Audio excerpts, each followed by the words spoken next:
Some of the content of Patriots Unfiltered may not be suitable for all audiences. Listener discretion is advised. The world's original podcast. Welcome to Patriots Unfiltered.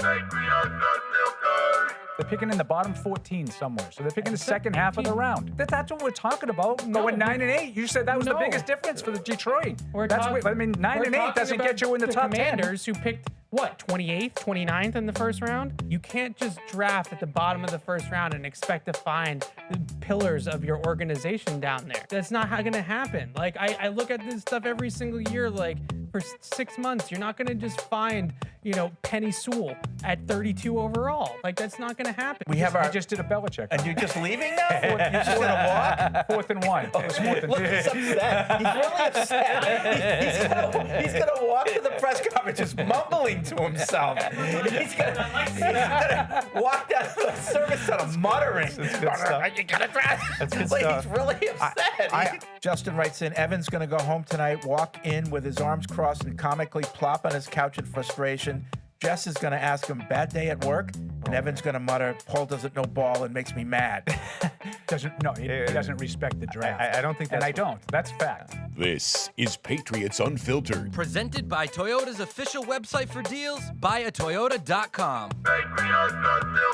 All right, welcome to Patriots Unfiltered. It is Thursday here at Gillette Stadium, and it's always a big day for us. It's Evan, it's Paul, me, Deuce, Alex on the panel, Matt in the booth, and we're talking Cleveland Browns. I think we talked extensively about them yesterday, and we'll continue talking about them today. Evan's back. You okay? No. No? You're still upset? We had a lot of reaction to that. I'm sure you did when I wasn't here to defend my honor. No, I'm talking about emails. No one besmirched your honor. Yeah. Overnight. We weren't killing you. Because after the live show, people watch I on understand. demand, and so Yeah. we get a lot of reaction post-show. After the fact. Yeah. And a lot of emails wondering about your wellness. I did. That's my job, is to incite What? feedback Oh. in interest. So it was all a work?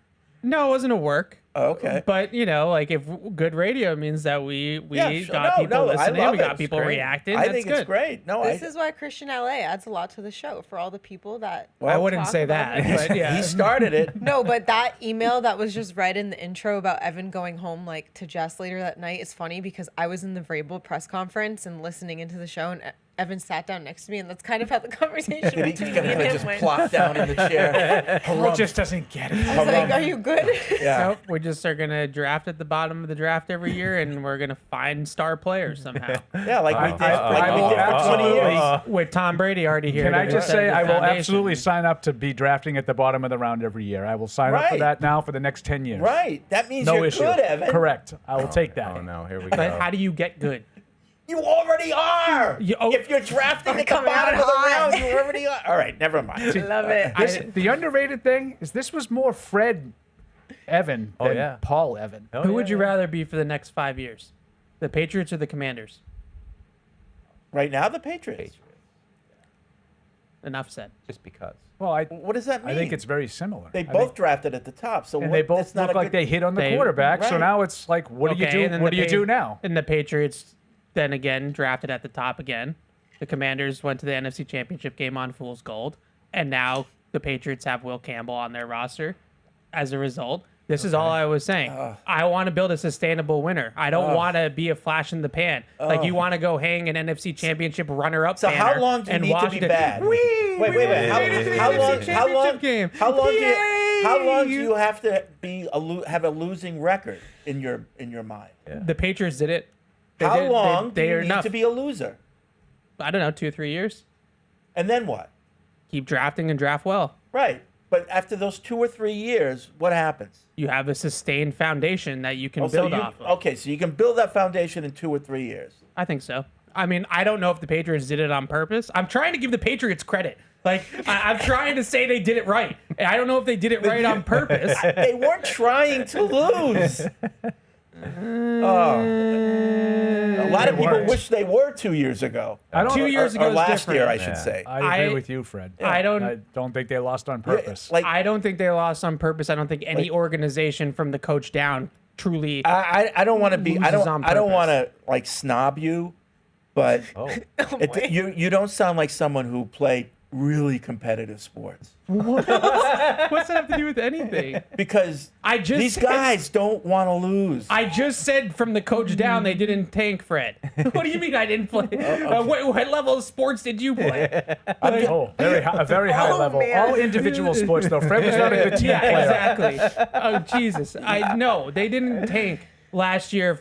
I don't think that the Patriots and Drake May went out there and purposely tried to lose every single week. But the way that they ran their organization last year from a personnel standpoint, they barely spent any money on external free agents. But that has nothing to. That's What do you mean? That's a whole different thing. So do you think that roster last year was built to win? Listen, reportedly, Stephen Ross asked his coach Brian Flores to tank, and Brian Flores refused. We're not talking about that. We're not saying. No one's saying that they purposely went out there to try to lose games. We're talking. It clearly. No, but teams purposely go out there and try to win. Obviously, but Okay. but you build a team and you know whether or not that team is built up enough to actually so basically, win you're games. saying you try to win, but you hope you lose. I'm saying that I think that they might have quiet tanked it. That's what I'm saying. Listen, okay. Well, I don't think that. yeah, we'll let I that know, one 'cause we're all go. afraid We'll to let say that one that. I go. get it. You live in April. I'll live from September to December. Oh, I think there was a little of that went on in 2020. I think they had an intentional reset after Brady left, and yeah, I think they were content to, just play it out. But that's yeah, sure. But I don't think that they did that last year. I think Gerard Mayo came in with the intention of starting a course rebuilding Gerard program, Mayo and they were thought that he doing was it in gonna win steps. more games He than thought they he was did. going to get more time. He's now the coach he of the didn't. team. Right. But I don't think that they set the roster up to lose.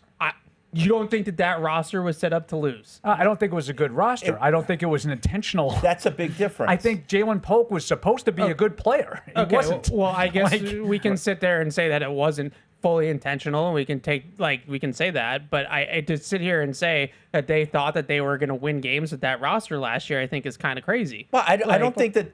I think they knew what their potential was, but I think they wanted to win. Yeah, and they knew Everybody they weren't a wants to title win. contender or anything, but I don't think that they intended to win 4 games. Yeah, I didn't don't expect think us they to thought get that. into this right I away. love it. Well, I didn't play. Are you okay, Deuce? Because you're looking a little uncomfortable. I'm a little uncomfortable Like- with all like- the yelling. It's loud noises, and I don't like. Mike, I just You know, wanna my say for my the older record that I'm brothers not are yelling. fighting, and I'm worried. Well, how is it? I mean, my feeling is that is 4 people yelling at each other too much? I feel like 2-on-1 is enough, and we can sit back and enjoy. okay, all right. Because you know what it is. But what's your Deuce? take on this? Yeah, Deuce, give us your I'm take. with you guys, but I don't want to gang up on that. You can get because I think you guys are moving the goalposts on me, which is when I get annoyed.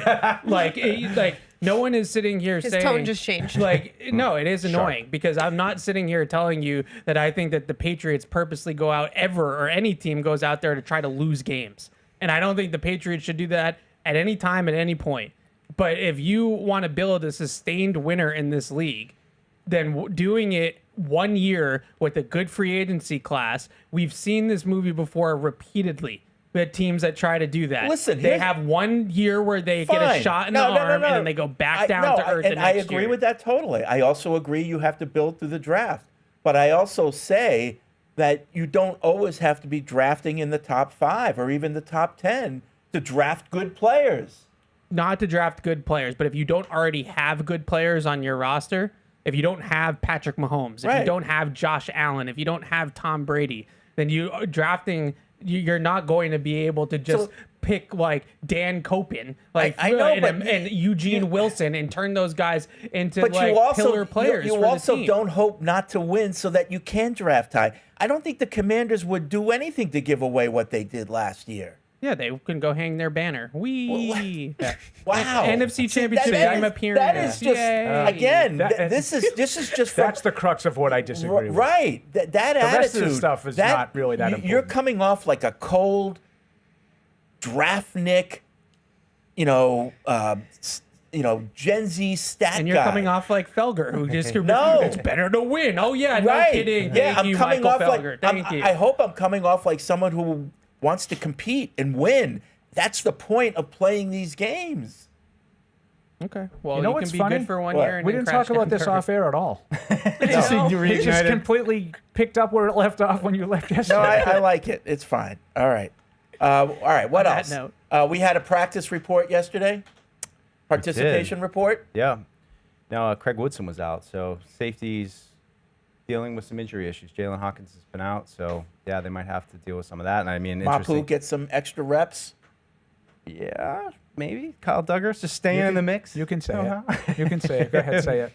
Probably not. Maybe Well, linebacker. Marte Mapu's a linebacker. But I think Jerry Judy Well, being out. That's what I for- was looking for you to Yeah, say. He's a big Jerry lineman. Judy He's a being big out is- safety. He doesn't play safety anymore. Well, he hasn't under Mike Vrabel. I know that. But it is. But he has played safety. It does sound like it's Paul's thing of it all working off the Patriots. Sounds like it's kind of percolating right now with Jerry Judy missed practice yesterday. We'll see. Michael Penix is dealing with a knee injury, and Baker Mayfield is dealing with a knee injury as well. So those guys are both limited. So next few opponents are banged up. Always works out for them. I like we get back to But that. it looks like Hawkins will be back, and it probably if Woodson, we'll see today. I think if you miss 2 days in a row, then I think they were a little that'll more be liberal more- with missing guys on Wednesday, give them a day off. I kinda thing. agree. Big load management day. And I think Thursday, I'm sorry, is the day, if I'm not mistaken, that they've been in pads, right? Yes. They're never in full pads, Paul. I understand, Mike. Well, nobody cut blocks We're in uppers. anymore. We We're are in just uppers. picking nits today. No, But I think that was an inside joke. Hasn't it been Thursday? Yeah. Well, they've been in shells both Wednesday and Okay, Thursday. both days. Because they actually practice in shells quite a bit. But I thought they had been wearing pads on Thursdays, but I was wrong. well, again, we're splitting hairs. Hawkins, I was a little surprised didn't play last week. He traveled with the team to Tennessee and seemed like he was headed in the right direction. And I think they just kind of erred on the side of caution with that one and gave him the extra week to get healthy. So I would expect him. He was full yesterday, so I expect him to be back. So it's kind of just going to be Kyle Duggar and Jalen Hawkins instead of Kyle Duggar and Craig Woodson if Craig Woodson doesn't play on Sunday. Okay. Any other news we have to get out of the way? No, I don't think so. Stanley Morgan making it. The yeah. Hall of Fame's announcing all of their, not finalists yet. It's like they're moving on. But Yeah. Stanley Morgan is They're amongst winnowing the the list seniors. down. Yeah, as Yeah. people know, I'm a small hall guy. Yeah. A lot of guys that are in it, I don't think should be in it. A lot of guys that get nominated. Stanley Morgan should be in the Hall of Fame, based on who's in there now and what he did. As a receiver, he should be in the Hall of Fame. Mike, did you tell the story on air when you sat down with Rodney Harrison and Tony Dungy? No, I don't and think so. this Yeah, picture over here that behind is us, that's a behind good Evan. good story, Paul. Tony Yeah, it was funny. Tony Dungy was sitting right where I was sitting. I was sitting where Paul and Evan are, and Tony Dungy just pointed out Stanley Morgan like he was a really good player, and I was like, and we were just That was kind good, of. Deuce. That was good. I didn't want to go too extreme on it. No, I don't want to. But Tony Dungy was, everything you think. He's just a great guy, and as we're waiting for the cameras to get up and running, had a little conversation with him, and it was just so cool because the second, all right, action, I asked him a question, like the professionalism just kicked in on both those guys and the chemistry that they have. But no, it was cool. I mean, Dungy was a defensive back, so I should have asked him if he ever crossed paths with him. I don't know for sure if he ever, had to cover Stanley Morgan, but the original deep threat or one of the original deep threats. I mean, just the guy Averaged who, over 20 yards a catch for his career. 3 times I think he led the league in yards per catch, Yeah. and And it wasn't like he was playing, with great teams. And it wasn't like he caught, 15 passes a year. Right. He was the leading receiver for the team and consistently averaged, over 17 yards a catch. Right. He was really one of the first true deep threats because Yeah. downfield passing wasn't a thing until really the late 60s, and I loved him. yeah, he was a really good player. Yeah. He I should just be in the wanted Hall of to, Fame. something was So, interesting. so just being on the Patriots, you think that hurt him not getting in sooner? Listen, Well, he was on some good Patriots teams, though. I don't know if it should have, but the thing that was stood out to me as I was kind of, researching him and doing the 85 thing was, 84, 85, 38, 39 receptions. And then all of a sudden, in 86, he just comes back with 84 catches, 1,491 yards, 10 touchdowns. That was the year he's 31, seemed like he was trending downward. Do you have the whole numbers right there? I do, What I did do. he have for games played in 83, 84, whatever? In 84, he played 13. In 85, he played 15. And in 86, he played 16. Yeah. So it wasn't, He didn't miss as many games, but I will say that Stanley his Morgan, output. the one negative on Stanley Morgan is he constantly dealt with hamstring problems. Yeah. Okay. And I think that limited some of his production, but his numbers, I'm going to play Evan's side of the street here. There's two, I think, excellent wide receivers for Pittsburgh in Lynn Swann and John Stallworth. Gonna get Evan going again. Stanley Morgan is a better player than both, especially Swann. And you said, did the Patriots have something to do with it? I would say yes. That elevated, 4 titles for the Steelers, absolutely elevated those two wide receivers Yep. and got them in. And Stanley Funny how Morgan that never works. got a chance to do it. I'm not telling you that Swann and Stallworth don't belong in. I'm telling you Morgan belongs in too. Sure. Yeah. Especially Stallworth. He was a really, really good player for Pittsburgh. Swann made the big highlight reel catches in Super Bowls that people remember, but Stallworth was an unbelievable player. Yeah. Little Jules in that one. Yeah. So let's hope. Now he's in the veterans. He's in the committee. senior. Yeah. And the how many of seniors. those can go in? Like 2 or something like that? They're all part of the finalists. So I think the way they kind of have it is there's 4 separate contributors, coaches, seniors, and regular players, and they'll all be narrowed down to finalists. And then I think it's everybody's kind of in the mix. Right. for So how they'll many have they're gonna one let in. senior guy, one contributor, one. I don't even know if they have whatever. to. I don't even know if they have to have. No, I don't think one, they have to. Even a coach, like there's a finalist, but it doesn't have to happen. Oh no, they don't have to put him in. Yeah. But I think that they all of those committees pick one guy, down at the and end. present them to the but I Hall of thought that- Fame. The I Hall of thought- Fame committee then votes whether or not they're in. I thought nobody gets in if they don't get a certain percentage of the votes. Like if one person doesn't get like 60%, Oh, I don't know about they that. don't put anyone in. I don't know No, about that's that. the Hall of Fame committee. Okay. These Does are it work different. the same way? These are different committees. I know they're different. I think that they all are tasked with picking one guy. I don't know for sure. to I know that's nominate. definitely sure on the coaches. I think maybe in the seniors it was like 12 that they narrowed down to like the finalists.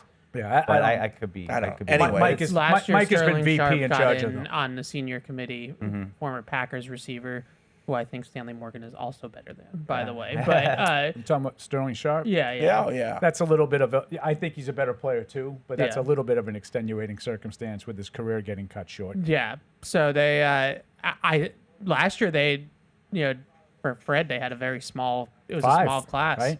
And there were some guys, first ballot guys that didn't get in. First ballot guys in terms of their candidacy that could have been first ballot that didn't get in. That was pretty surprising for a lot of people. Obviously, Vinatieri here is, locally, but it was they were tough last year. They were tough voters. They didn't let a lot of guys in. Wonder if Adam or Rodney, those two guys. Wonder if they'll. It's a good. The list this year is pretty good. There's a lot of good players on the list this year. The modern First players. timers, Yeah. a lot of interesting names like Drew Brees. Yeah. Phillip Rivers. There's a lot of good players. So Larry Fitzgerald gonna say is Larry another one. Fitzgerald. Jason Witten. Yeah. There's some good first-time candidates. I don't know. I'm not putting them all in the same bucket here, but there are some good candidates on the list. Yeah.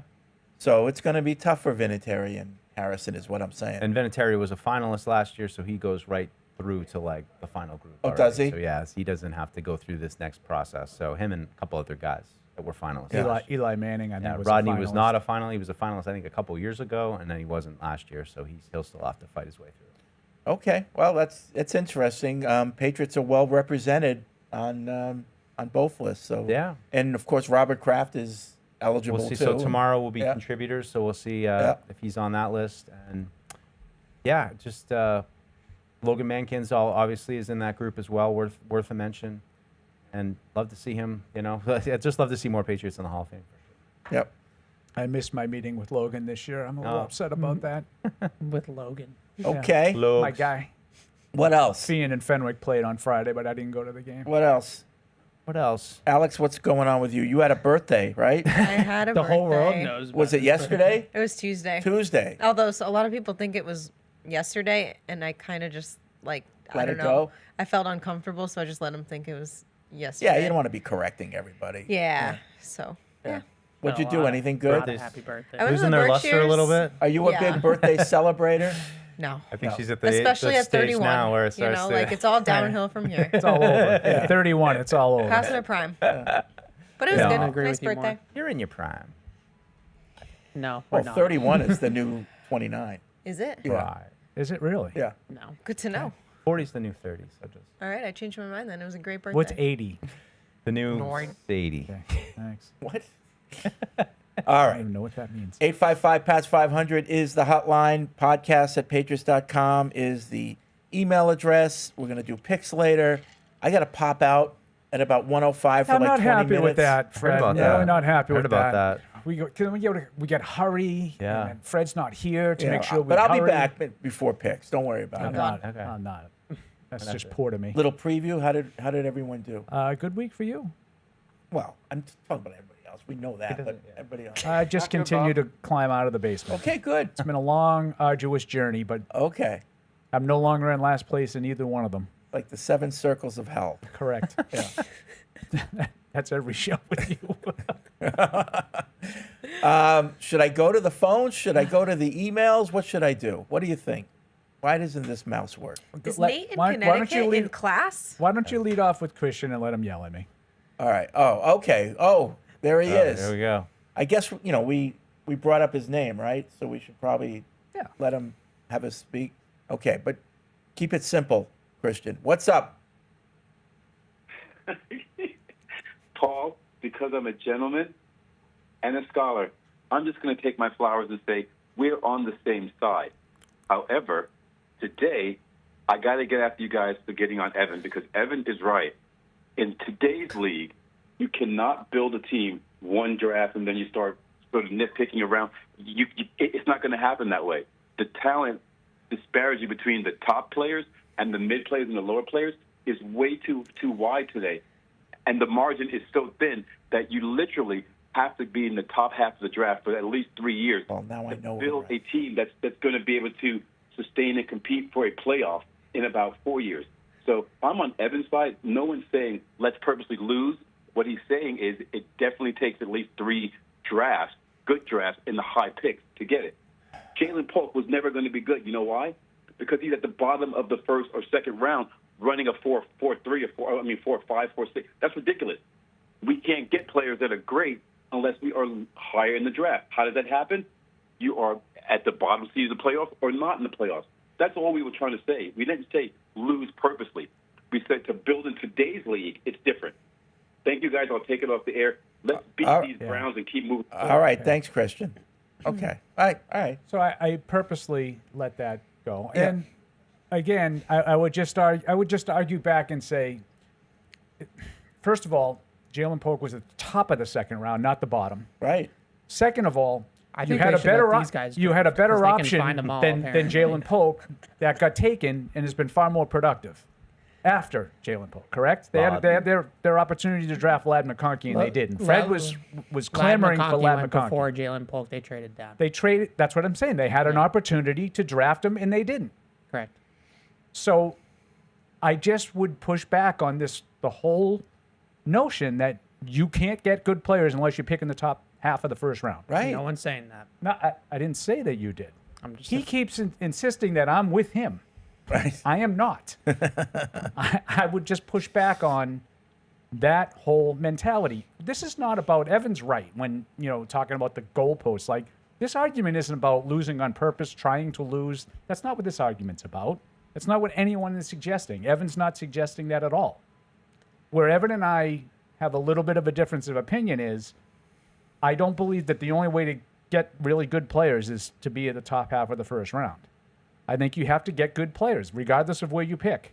I agree with Evan on that. That's the only way to sustain success. So is to draft well. I just want to clear something up. So right now, I think we would all agree that the Patriots are on a roll. They're winning games, but there's a lot of still roster stuff that they need to do. Absolutely. Right? Absolutely. So now they're screwed, right? No, that's not what I'm saying. Because What if they do well this year? Because that's fine. The Patriots have already been in the gutter enough.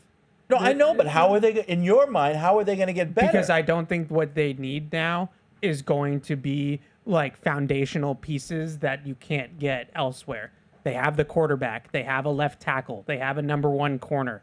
Like, these are the places that are really difficult to find at 30 in the draft or in free agency. They don't come available. Number 1 wide receiver, you can trade for those. We see it all the time. Like, you can go in the trade market and you can trade for an A.J. Brown. You can trade for a Stephon Diggs. You can trade for a Tyreek Hill. Like, that gets moved. Right now, the only thing that I think that they're probably missing out of, like, the premium positions is, like, a stud edge rusher. So maybe they will have to do that by committee like they're doing right now. Instead of going out and getting Von Miller at the top of the draft, they might need Landrys and Chasons and those types of players to fill it in. But what we're not asking them to do is to go find a quarterback drafting at 20. Right? And that's where the Pittsburgh Steelers have been for the last 5 years, is they don't have a quarterback of the future, but they don't stink enough to draft a quarterback up top. So they're getting, Kenny Pickett's of the world. The Patriots draft Mac Jones 15th overall instead of having Trevor Lawrence, right? Like that. Those are the problems that I think you have. But the Patriots have been in the gutter for 3 years now, really 2 years in the top of the 5 of the draft. So they've started to pick some of these pillar foundational guys at these premium positions. But one of the reasons why they've been so bad is because they didn't draft well. They didn't draft well. They had, as Paul pointed out, and there's plenty of other examples. They had chances to draft better players than they drafted. But we can play that game all day with all 32 Exactly. teams. That's kind of the point, Evan. It's like, it's not where, it's who. No, but the point is that you're talking about, like, quarterback. You can't just expect to pick quarterbacks on day 2. Of course. You're talking about left tackle, which, right. like, those guys. But you can get that guy, and all of a sudden, now you're a good team. You do not find left tackles that are starting caliber, like, good left tackles on day 2 of the draft. So you just don't. So back when they drafted Mac Jones in an alternate universe, let's say Drake May was that guy, they would have gotten better a lot faster. But Drake May wouldn't have gone 15th overall. I'm just saying, if they had been able to pick Drake May back then, this rebuild would have happened a lot faster than it did without Will Campbell and without all these guys. Because they had holdovers from the Brady teams. They weren't good. It was a bad team. 21 was not a bad team. Well, I don't know. 21 was the free agent team. I just think there's a lot of ways to skin the cat in the NFL. I do believe you have to draft well. You have to build through the draft. But you don't always have to draft in the top 10 to draft good players. You don't. No one's saying that. What I'm telling you is that I think at these premium positions, like quarterback, like left tackle, like corner, pass rusher, like those guys go at the top of the draft. There's a reason why they call them premium positions, because they're worth the premium. Now, over time, let's just say you have Drake May, and man, we've got this great quarterback. We've got the potential. At that time, you can get a left tackle. You can trade or buy a left tackle. I disagree, because you're only paying that one guy right now. You can get him, but is he going to be good? Well, like, is he going to be worth the money that you're paying? Like, go look at the free agency at left tackle last year. We just played one last week in Tennessee, Dan Moore Jr., who got smoked by the AFC Defensive Player of the Week. I know, but you can right. But if you've got the quarterback, that's half the battle. Of course. Where did they get the quarterback? Way more than half the battle. Where did they get the quarterback? And if you're only paying the quarterback, you've got money to burn now. You don't. I'm assuming you don't have your cornerback. You don't have your red rusher. You don't have your left tackle. There's other ways to get them too. Where did they get the quarterback? I'm just saying, probably high in the draft. The Patriots got him high in the draft. Probably high in the draft. So now they have a sustainable What if foundation. they were in the middle of the draft and they got picks and moved up? Other teams have done that. Yeah, they moved up. Okay, but they weren't necessarily terrible teams. That's how Kansas City built their dynasty. Correct, by trading all the way up to draft Patrick Mahomes. Right, and they weren't a bad team. But they were a good team before that. They were winning 12 games. I understand that, but when they went to go get Mahomes, they drafted him 10th overall. But they didn't have to lose to win. That's the part that with Alex Smith, they were a playoff team. One example with Alex Smith, like if the Patriots had signed an Alex Smith level we could give you more quarterback- examples, but you don't really agree with us, so I think we're just banging our heads against the wall. Like the Rams, gave away all their picks. They've sustained it for what, 6-7 years now. Like there's The a lot of, Rams- I agree people- with Fred. There's a lot of different and- ways to do and it. I remember I- at that time, people said the Rams are doing it wrong. They're screwed. Right. Okay, we're just gonna have to let this go because you're not like the Rams already had their foundational pieces in place. They already had How did Aaron they get their Donald. quarterback? They drafted Jared Goff first overall. Right. How did they get their quarterback? They drafted him. But No, the Washington one they have already has now. that in place, and you're killing Washington, and yet praising the Patriots. They're the same. They both had a top 3 pick, nailed the quarterback, and they've gotten better. But I'm talking about the Like, quarterback they you don't have have to now worry that about they the want to draft They pick pick anymore. traded Jared Goff for him. Right. The Patriots didn't have a Jared Goff to trade for the quarterback. But we're not talking about like once you get the quarterback, we no longer have any interest in picking in the top 10. Who's saying that I have interest in that? Fred and I are saying that we No don't think one that does. But you think like Washington is like doomed because they went to the NFC Championship last year. I think Washington. that's the part that we're I disagreeing think on. Washington hit lightning in a bottle last year. They may not have been quite that good, but to me the future is rosy for Washington because the quarterback is good. They'll be able to continue if they draft well to put pieces around him. You don't have to have a top half of the first round pick to go from where Washington is now to title contender, in my view. Doesn't mean I'm right, but I don't think that they need a top 5 pick to help Jaden Daniels get to where they want to go. I agree with you. That was lightning in a bottle last year. Fred and I talked about it a lot in the summer. I agree with you. They weren't quite as good as their record indicated last year, but I think they'll be okay because as long as Daniels stays healthy. Right. I think they'll be okay too. The way that I look at it is that I look at teams that have sustained success in the league, not teams that have hit it one year and then come back down to earth. Teams that build, teams that really sustain it. Now, if we want to use the Chiefs, who have the greatest quarterback of the modern era, then I guess we can take Chiefs. But I just okay, if I had Patrick Mahomes, then yes, I probably could build the team picking at the bottom of the first round. If I had Tom Brady, the Eagles drafted Jalen Carter 10th. They drafted Devontae Smith 12th. They drafted a lot of their players in the top of the draft. 10 and 12. Yeah, 10 and 12. That's all I'm saying. And Jalen Hurts was in the second round. Yeah, they got lucky. He's one of the few outliers outside of the first round that's worked out.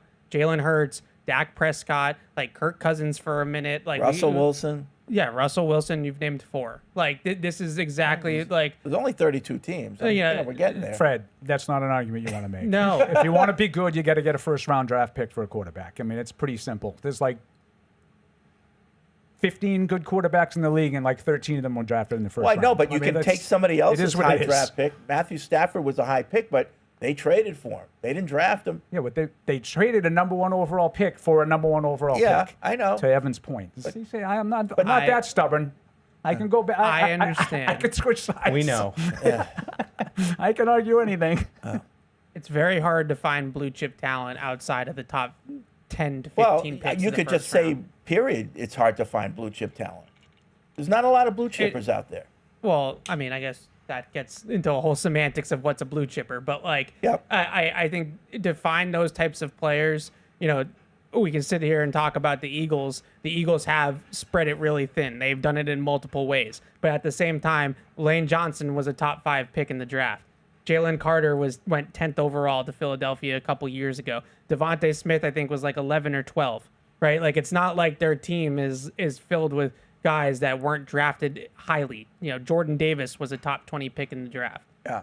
And they also manipulate well to get those picks. They do. They made a lot of good And trades. now that they make trades and now they move have a around foundation, and now they have Jalen Carter in place. They have Lane But the most Johnson important in place. thing is when they manipulated and moved around the board, they hit the pick. Right. They didn't take Jalen Polk instead of Lad McConkey. Right.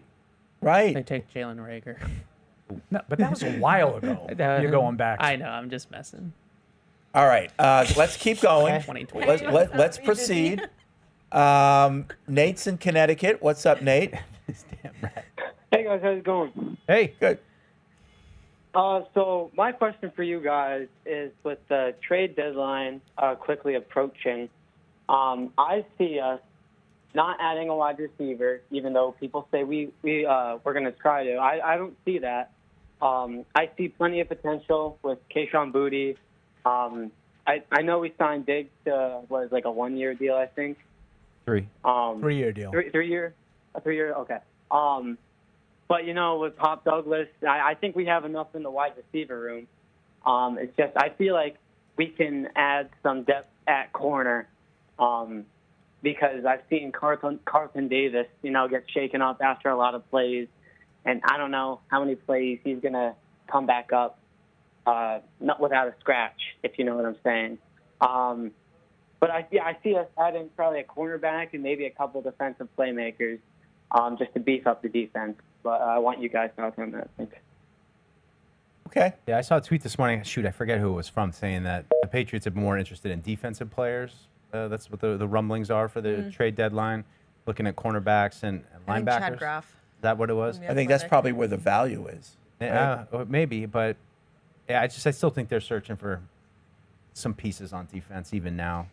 Yeah, I'm not saying it never happens, but I wouldn't get your hopes up that they're going to make like a splash or like a team-altering type of trade in the middle of the season. They might make a trade for depth.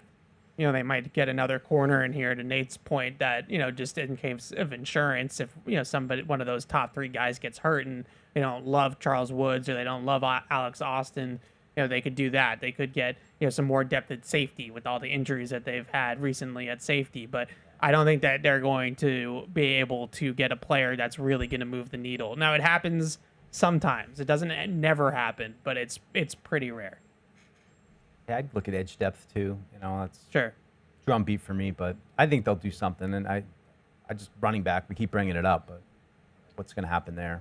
Not going to let Ramondre carry the load for all by himself for the last 10 games of the season. I'm surprised, and it is definitely depending on where you look. Like Jeremy Fowler said, they are absolutely in the running back market. I think Diana Rossini said they're not in the running back market. I don't know what to believe, but I can't imagine that if they had an opportunity. I agree with Evan. Big splash is probably unrealistic, but they need just depth pieces at running back. I can't imagine you want to go the rest of the way with 2 guys. I'm a little surprised they haven't moved on a running back already. Yeah. Me too. I'm not reading too much into it. I just to highlight, like Vrabel saying in the locker room after the game to Terrell Jennings, we found our 5-minute back. Yeah. I don't know if that was real or but to me it would perk my ears up a little bit of, are you going to give him some more carries, or was that just garbage time? Right? Think that was 4-minute back carries. Right, I mean, that was garbage time carries. That's not the same thing, and Mike knows that. Yeah, no, I know. That's why I said I wasn't saying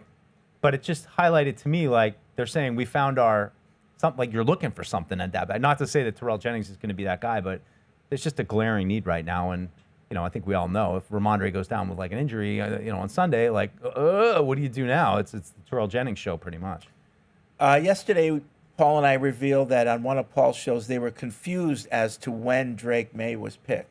Sorry, on one of his shows, they said that outside the top 5, because they lost that last game last year and they didn't have the top pick overall, they weren't able to pick. They screwed up their high round Patriots picks. So Barton Poland said to the Caleb May discussion from yesterday, we got May because we lost to the Jets in the last game of that season.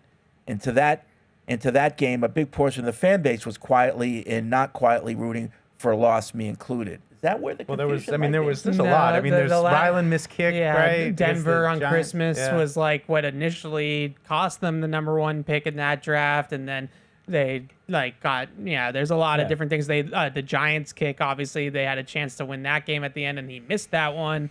So there's a lot of different if you want to say thank God that they won those games, like the Pittsburgh and Denver game that everybody makes fun of down the stretch, you could say in retrospect, you got the best quarterback. So thank God that they won those games, and I gave you the 3rd pick because you may not have. If you had the 1st pick, maybe you would have taken Caleb Williams like everybody else. Right. Yeah. Many, however, including Fred, were rooting for a win not only because you always root for a win, but because you couldn't live with Bill's last game as our head coach being a loss to the Jets, even if it costs us a top 3 pick. Now, I have a question for. Did you really say that? I don't remember that. Now, I have a question for those people. Fred, you can answer. Have you at any point since January 2024, thought about that game, regretted not winning it? Because I haven't seen it mentioned once since then. Would you swap getting May for Bill winning his last game as our head coach? I think I know the answer. I don't remember. Winning or not winning Yeah. that game did not have any impact on you getting May or not. If you lost the game, you were where you were. Like, I mean, what are we doing? I think if they had lost the game, they might have been second instead of third, but you would have still been picking between Jaden Daniels and Drake So May. if they won the game, where do they go? They go fifth? If they had won the game, I don't know. I honestly I mean, I don't suppose there's remember. an argument that Bart's making. He's probably right. Bart probably has this right because I don't have the whole draft in front of me. Maybe if they won, one of the teams that picked after them would have taken May. Or jumped ahead of them. That's what I'm Yeah. saying. They would have jumped ahead of them, and maybe. Yeah, who knows? I don't really- Butterfly effect. You never know. You never know. Well, he was definitely going in the top 3, but I don't know. I don't know exactly. I don't depending- remember the scenario. Because after the Patriots took 3, I think it went to 6 for the Giants, right? Oh man, this is a couple of drafts ago. All right, never mind. Yeah. Let's get back to the phone. Melvin's in Tennessee. What's up, Melvin? Sorry, what's going on? Hey. Hey, I was just gonna say it's great to just obviously have like an offensive team when you can win and score. That's a big difference. When you have a team that defensive focus is hard, like holding on to every game with like pins and needles, it's a lot. And it's hard to do, and like Paul said, I think it's like not really sustainable. And I think Cleveland, now I think about it, was one of those teams recently that had like a defensive-led team. A couple years ago, then they got Houston mopped the floor with them. I'll never forget that in the playoff game. So it's still just hard to do. But with that being said, I'm going to go 24 Patriots, Cleveland, say 13. 24-13. Okay. That's where I'm living. That's Yeah. somewhere. Okay, yeah. I don't remember what we picked I on could Monday, see but- that. Okay. Thanks, Melvin. Sorry I missed you in Nashville. It's all good. There's a lot of stuff going on. All right. I got you. Yeah. He texted me. By that time, pants were off. I was in bed. What? So Oh, when you were in Nashville, Nashville. yeah. I was like, I'm sorry. I What? I wasn't about to go out at that I don't know point. what you That and was that Melvin are doing on your that- time, but Yeah. Is that an invitation or Texting each other, you up? Yeah, I was gonna say. You up, boo? You up? Yeah. Eldred's in North Carolina. What's up, Eldred? Hey, Alex. Hey, fellas. How you doing? Big E. Mildred. What's up, Belgium? I'm gonna make this. I'm gonna try to make this quick. Okay. Evan, I'm with you 100%. Thanks, Eldred. Hey, and Paul, Fred, why are y'all arguing? Because Because it's what all we those do. years that we went 30, I know you went 30 or whatever to pick. Everybody else we picked being garbage because they're in the middle or last or the what you call. And most of them still ain't with the team. I ain't talking about with Grable cut down. I'm talking about before and during the draft. You wouldn't have got May if you were drafting 28. You wouldn't have got tackle. We wouldn't if you need was May if we were drafting 15. 28. It's a very chicken No, or you- the egg now that I'm really hearing it. I know. It's like, I Yeah. know. Okay, but what I'm saying is, Yeah, you get the top guys at the top of the draft. Okay. That's what we did. For those two losing seasons. I know. I know. I but think we need to let this if you're one drafting go. 28, I you're don't pretty think- good. I'm laying down my All right, sword. thanks, Eldred. I know that we're just gonna have to agree Well, to disagree. But I I'm- think we I'm all done. agree on the quarterback part of the argument. Absolutely. Like, and I think we spent too much time over the last couple years analyzing how do the Patriots get the next quarterback. I blame And Paul Felder. Paul, you had like little polls and research and all kinds of stuff. And If you want a great know, that's- quarterback I mean, in that's- general, I'm 1,000% lockstep to me, with the Evan. bottom line. That's what you need to and get. I also hear though, there's no set way to do it. Like, you can't say, well, we're gonna get the 4 key positions in 4 consecutive. It worked out that way pretty well for the Patriots, but I think that's kind of rare. There's usually going to be a hole you got to try to figure out at one of those important positions, and But I think we all agree on the quarterback. That's where if you want sustained excellence and you want to get a legit guy with all the And tools if you in the don't toolbox, have a quarterback, that's where chances they go. are you're going to end up picking in the top 5. Yeah.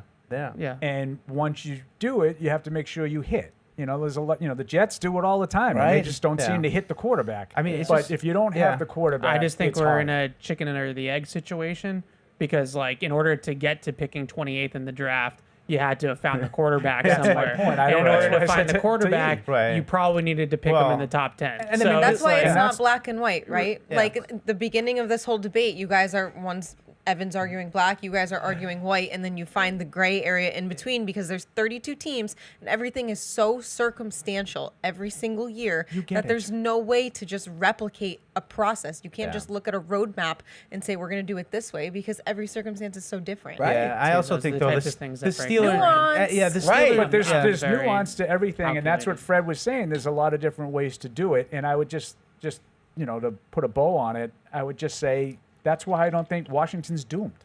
I don't think they're doomed. Because I think they got the part that's the hardest to get, again, assuming he stays healthy. And now I don't think you need those high picks to get the other things that they still need. The roster's obviously flawed. It's not a great roster. I don't think they're doomed. I just think that what I would say they picked about the wrong year to have go on a little run and cost themselves maybe a year. Right. I disagree. I look at Washington's roster now, and they have Tunsil at left tackle, so maybe they'll figure that out. But can you even name a star defensive player on that team?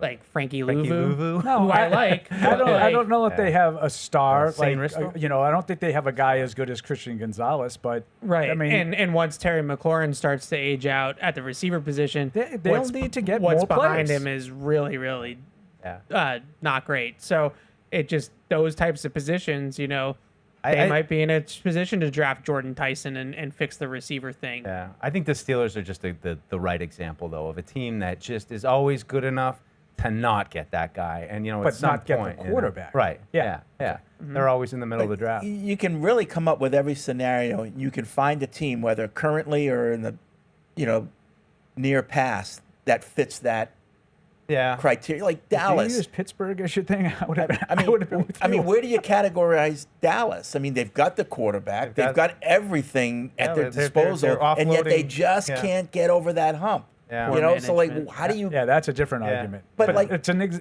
that's example of what you're saying. talking about. It's just you can find examples to fit any argument. Yeah. Their problem isn't drafting, and their problem isn't the roster construction. Their Right. problem is the owner won't hire a coach that's any good because he won't spend any money on it. Yeah. I mean, I think we've had such an up-close look, though, at the disparity in quarterbacks, just between, Drake May at third and Mac Jones. And talk about it all the time. You could tell from day one that Mac was going to be limited. And no matter what it looked like, sometimes he's going to struggle to hit the deep out with, on a frozen rope. And then you get Drake May, and you just see the physical talent that a top 5 pick has, that he has every tool in the toolbox. And at his first glance, you're thinking, God, if this could ever put it all together. And lo and behold, now we're kind of actually seeing that come to fruition. And 9 times out of 10, the quarterback that can hit the deep out on a frozen rope is drafted in the top 5. Yeah. That's just and no, I that's don't. just where I don't it think there's is. any argument about. When you start drafting the quarterbacks, 15, 20, 25, that's Mac Jones, that's Kenny Pickett, that's some accuracy issues. Like that, those are He the wears types 2 of gloves. guys. Or it's like a Will Levis who has the physical tools but doesn't have the accuracy and mayo doesn't in have his it up coffee. here. It's just, that's what you're picking from. Yeah, I mean, and there's always going to be, this random guy on day 2, that's always, but you can't ever rely on that. And I don't think it's ever a Outliers. plan, It's not a plan. Not a plan. If it It's a- happens, yeah, it yeah, happens. yeah, If catch Jackson lightning in a Dart bottle. ends up being like the next big thing, then good for Brian Dable and Joe Shane, and they kind of lucked into it. It's really rare, honestly, that They wanted happens. Drake May. Yep. they did. It happens very rarely that there's that middle ground of like the guy that was drafted like 20th. Like usually it's either the top 5 or it's like Jalen Hurts, Yeah. right? And Jimmy G. there's I mean, like not a great whole one. lot of in between there of like a guy that was drafted 23rd in the first round and ends up being a franchise quarterback.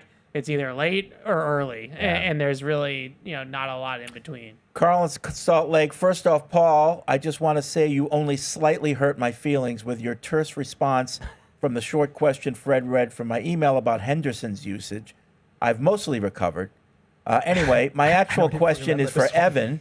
On Chisholm's 8 or 9 offensive snaps last game, what was his role out there? Was it mostly motion, decoy, or did he have any design routes or blocking responsibilities? And do you think they might be building toward using him more on offense as the season goes on?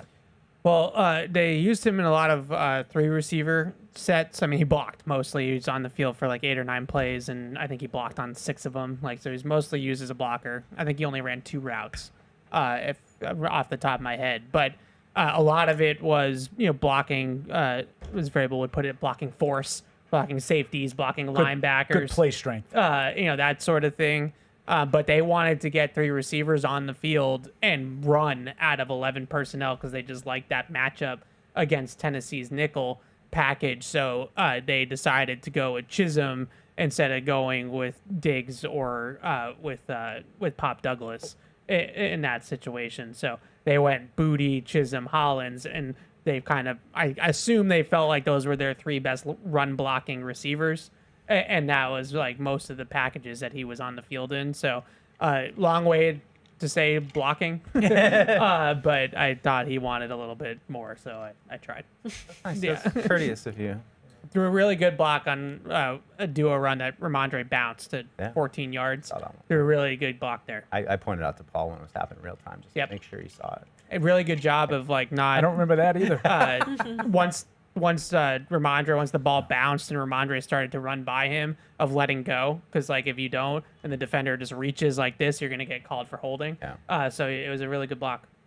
There's your block talk. Let's go to Jason in Connecticut. What's up, Jason? Hey, gentlemen, how we doing today? Good. So, first of all, I want to start with a little praise because you guys deserve it. I say this the few times I've called, I've already said it, but Paul, you are my absolute favorite sports personality in the entire industry. And Sports personality. That's high praise. The whole industry. Whole world. Thank you, Jason. Subscribe to Jason? Oh, go ahead. It's one of the nicest things anyone's ever said to me. And I think I've been listening for about 15 years, and the show I think is the best it's ever been. Deuce, Evan, you had so much. Fred, you're a kingmaker. Like you've put together just the absolute best show. Thank you. So I have a couple. You are the kingmaker. Blown away by all this praise. Yeah, we're Speak for yourselves. I do miss Andy, so I have a couple of questions that I think Andy Hart would be asking right now if he was still a part of the show. And I'll take my answers off air, but I think they're pretty reminiscent of what he'd say back when he was a member of the show. My first question is this a playoff team or is it a team that will make the playoffs? And my second question That's yet to be determined. Will this season be a failure if they don't win a playoff game? Okay. I take my answers off the air. Yeah. Thank you so much for everything you do. Yeah. Those are 2 questions that Andy would probably ask. Yeah. I would say definitively no, it's not a... you make the playoffs and lose if you make the playoffs and lose a game, I don't think that season's diminishes. A failure? Yeah, I mean, it's disappointing, It'd but be very disappointing. It's not a failure. Especially if you're at home and you Depends on the matchup. Like, let's just say, for argument's sake, you win the division and you host the Pittsburgh Steelers. How about the surging Baltimore Ravens? Yeah, sure. Right. You're going to call that a failure if you can't beat a team that was supposed to go to the Super Bowl before the season started, but for a lot of different reasons found themselves as the last wild card or whatever, squeaked in. Not a failure. The first one, I don't think we have enough information on yet. I mean, before Are they a this playoff team or a team that's going to make the playoffs? I mean, with the way May's playing right now, I would say that if he continues to play like that, that should be a playoff team. If you have an MVP candidate playing at that kind of high level, but I need to see him play against other teams before I can. I think even make if they don't win a playoff game, though, like the beginning of this season, none of us had any expectations, and we were like, a successful season looks like a sizable year 2 jump for Drake May, and I think we already have it. You took the words out of my mouth. Before the season, I said, people, we had the discussion. For you, what would be a successful season? I said, for me, you're competitive in games, and Drake May is knowing you have the guy. Have the guy. But that can never change. No, but that's what I said before the season. Yeah, no, but they're good at that. And I would agree with that. But do you agree? Like, I think that there's a lot to be said for proof of concept of winning a playoff game. Like, I keep on going back to it, but like if they make the playoffs, like the Mac Jones Patriots made the playoffs, and then that'd be a disappointment. Then they get their doors blown off of them in the 47-17. wild card round. Maybe it's not 47-17, but they weren't competitive. Right? They weren't ever going to win the game. I do think that kind of gets you into a position of, well, is this who we are, or were we actually a 10-win team? And like, that season I wouldn't consider a failure. For this team, it's not a failure. Yeah. It's just it presents more uncertainty going into the off season of like how good were you really, and like how far away are you really? Sure. Versus if you won a playoff That's why game. I need to know more before I can answer the first question. The second question, I don't think there's any way we could say failure. Right. No, not a failure. Right. It's not a failure. It's just, again, going into next offseason, like how good do you feel about their roster and about, not necessarily about Vrabel, but about the roster. Right. Like how many times over the past couple of years when they went to 7 teams in each conference, you feel like the 7th team is like, this is a flawed, Pittsburgh Steelers. Like, for like the last 3 years. They don't really have a chance, but where we sit right now today, and Paul, you kind of rattled it off. Is there any team right now that you'll be like, they don't have a chance in the AFC? Like, I'll put them up against anybody and today, see. Today, but I can definitely change my opinion on that. Like Kansas City looks like they're going to be a lot different, in about a month than they were the first month of the season. Yep. Sure. And Buffalo starts surging. You got to go to Buffalo for a playoff game. That's all right. that's We a got to tough take a game. break. When we come back, I won't be here, but I'll be Neither will I. back before picks. All right. Taking a break. Bye. Okay. Whether you're in the game or betting on the game, you'll need a game plan. DraftKings Sportsbook, the official sports betting partner of the New England Patriots, provides you with everything you need to build your personal betting game plan so you can get in on all the action while practicing safe bets. Visit DraftKings.com/responsible-gaming to learn more about all the safe betting tools DraftKings has to offer. Hope is here, 800-327-5050 or gamblinghelplinema.org. Must be 21 plus. Play it smart from the start. GameSenseMA.com. Physically present in Massachusetts. See DraftKings.com/responsible-gaming for details and state-specific responsible gambling resources. Isn't it time to get exactly what you want? Welcome to Red Hot Deal Days from Verizon, where you get your pick of our best deals. Like My Plan, where you can pick the perks you want and save on every one. For limited time, bring your own phones to a Verizon store and you can get My Plan for our best price ever. Get exactly what you want in your phone plan and only pay for what you need. Bring your phones to your Verizon store today and get My Plan. These deals won't last. It's your Verizon. With FedEx One Rate, you can ship to your student for a simple, predictable flat rate. Send a box full of home-baked treats that say, "Your father and I miss you." Or send a box full of instant noodles that says, "Your father and I would like you to stop asking us for money." Either way, one rate fits all. FedEx One Rate. 2-day shipping, one flat rate. Starting at $14.50. Visit FedEx.com/OneRate for details. Exclusions apply. If you're gonna play the game, boy, you gotta learn to play it right. DraftKings is all about responsible gaming. It's more fun when it's for fun. So play responsibly. DraftKings, the crown is yours. Gambling problem? Call 1-800-GAMBLER. 21 plus. Age and eligibility varies by jurisdiction. All right, we're excited to be joined this week after practice with Mike Onwenu. Mike, thanks for stopping by here off the practice field. Appreciate it. Look, you've been here a while. It's your 6th season now. You've been through some ups and downs. Just what are the vibes like right now? You guys have won 4 games in a row. It seems like things are pretty positive. Yeah, the vibes are good. We're meshing. Each week we're improving. Looking at last week and trying to improve on last week and just really trying to be a better team. As the weeks go on, we got to improve and put better tape out there. Yeah. What was the we had a good locker room video after that Tennessee win. I know that meant a lot to Coach Vrabel, Yes, sir. and it seemed like it meant a lot to you guys too. Like the reactions of all the players' faces. What was that environment like for you guys? It was a great feeling. I think we all just embodied that win.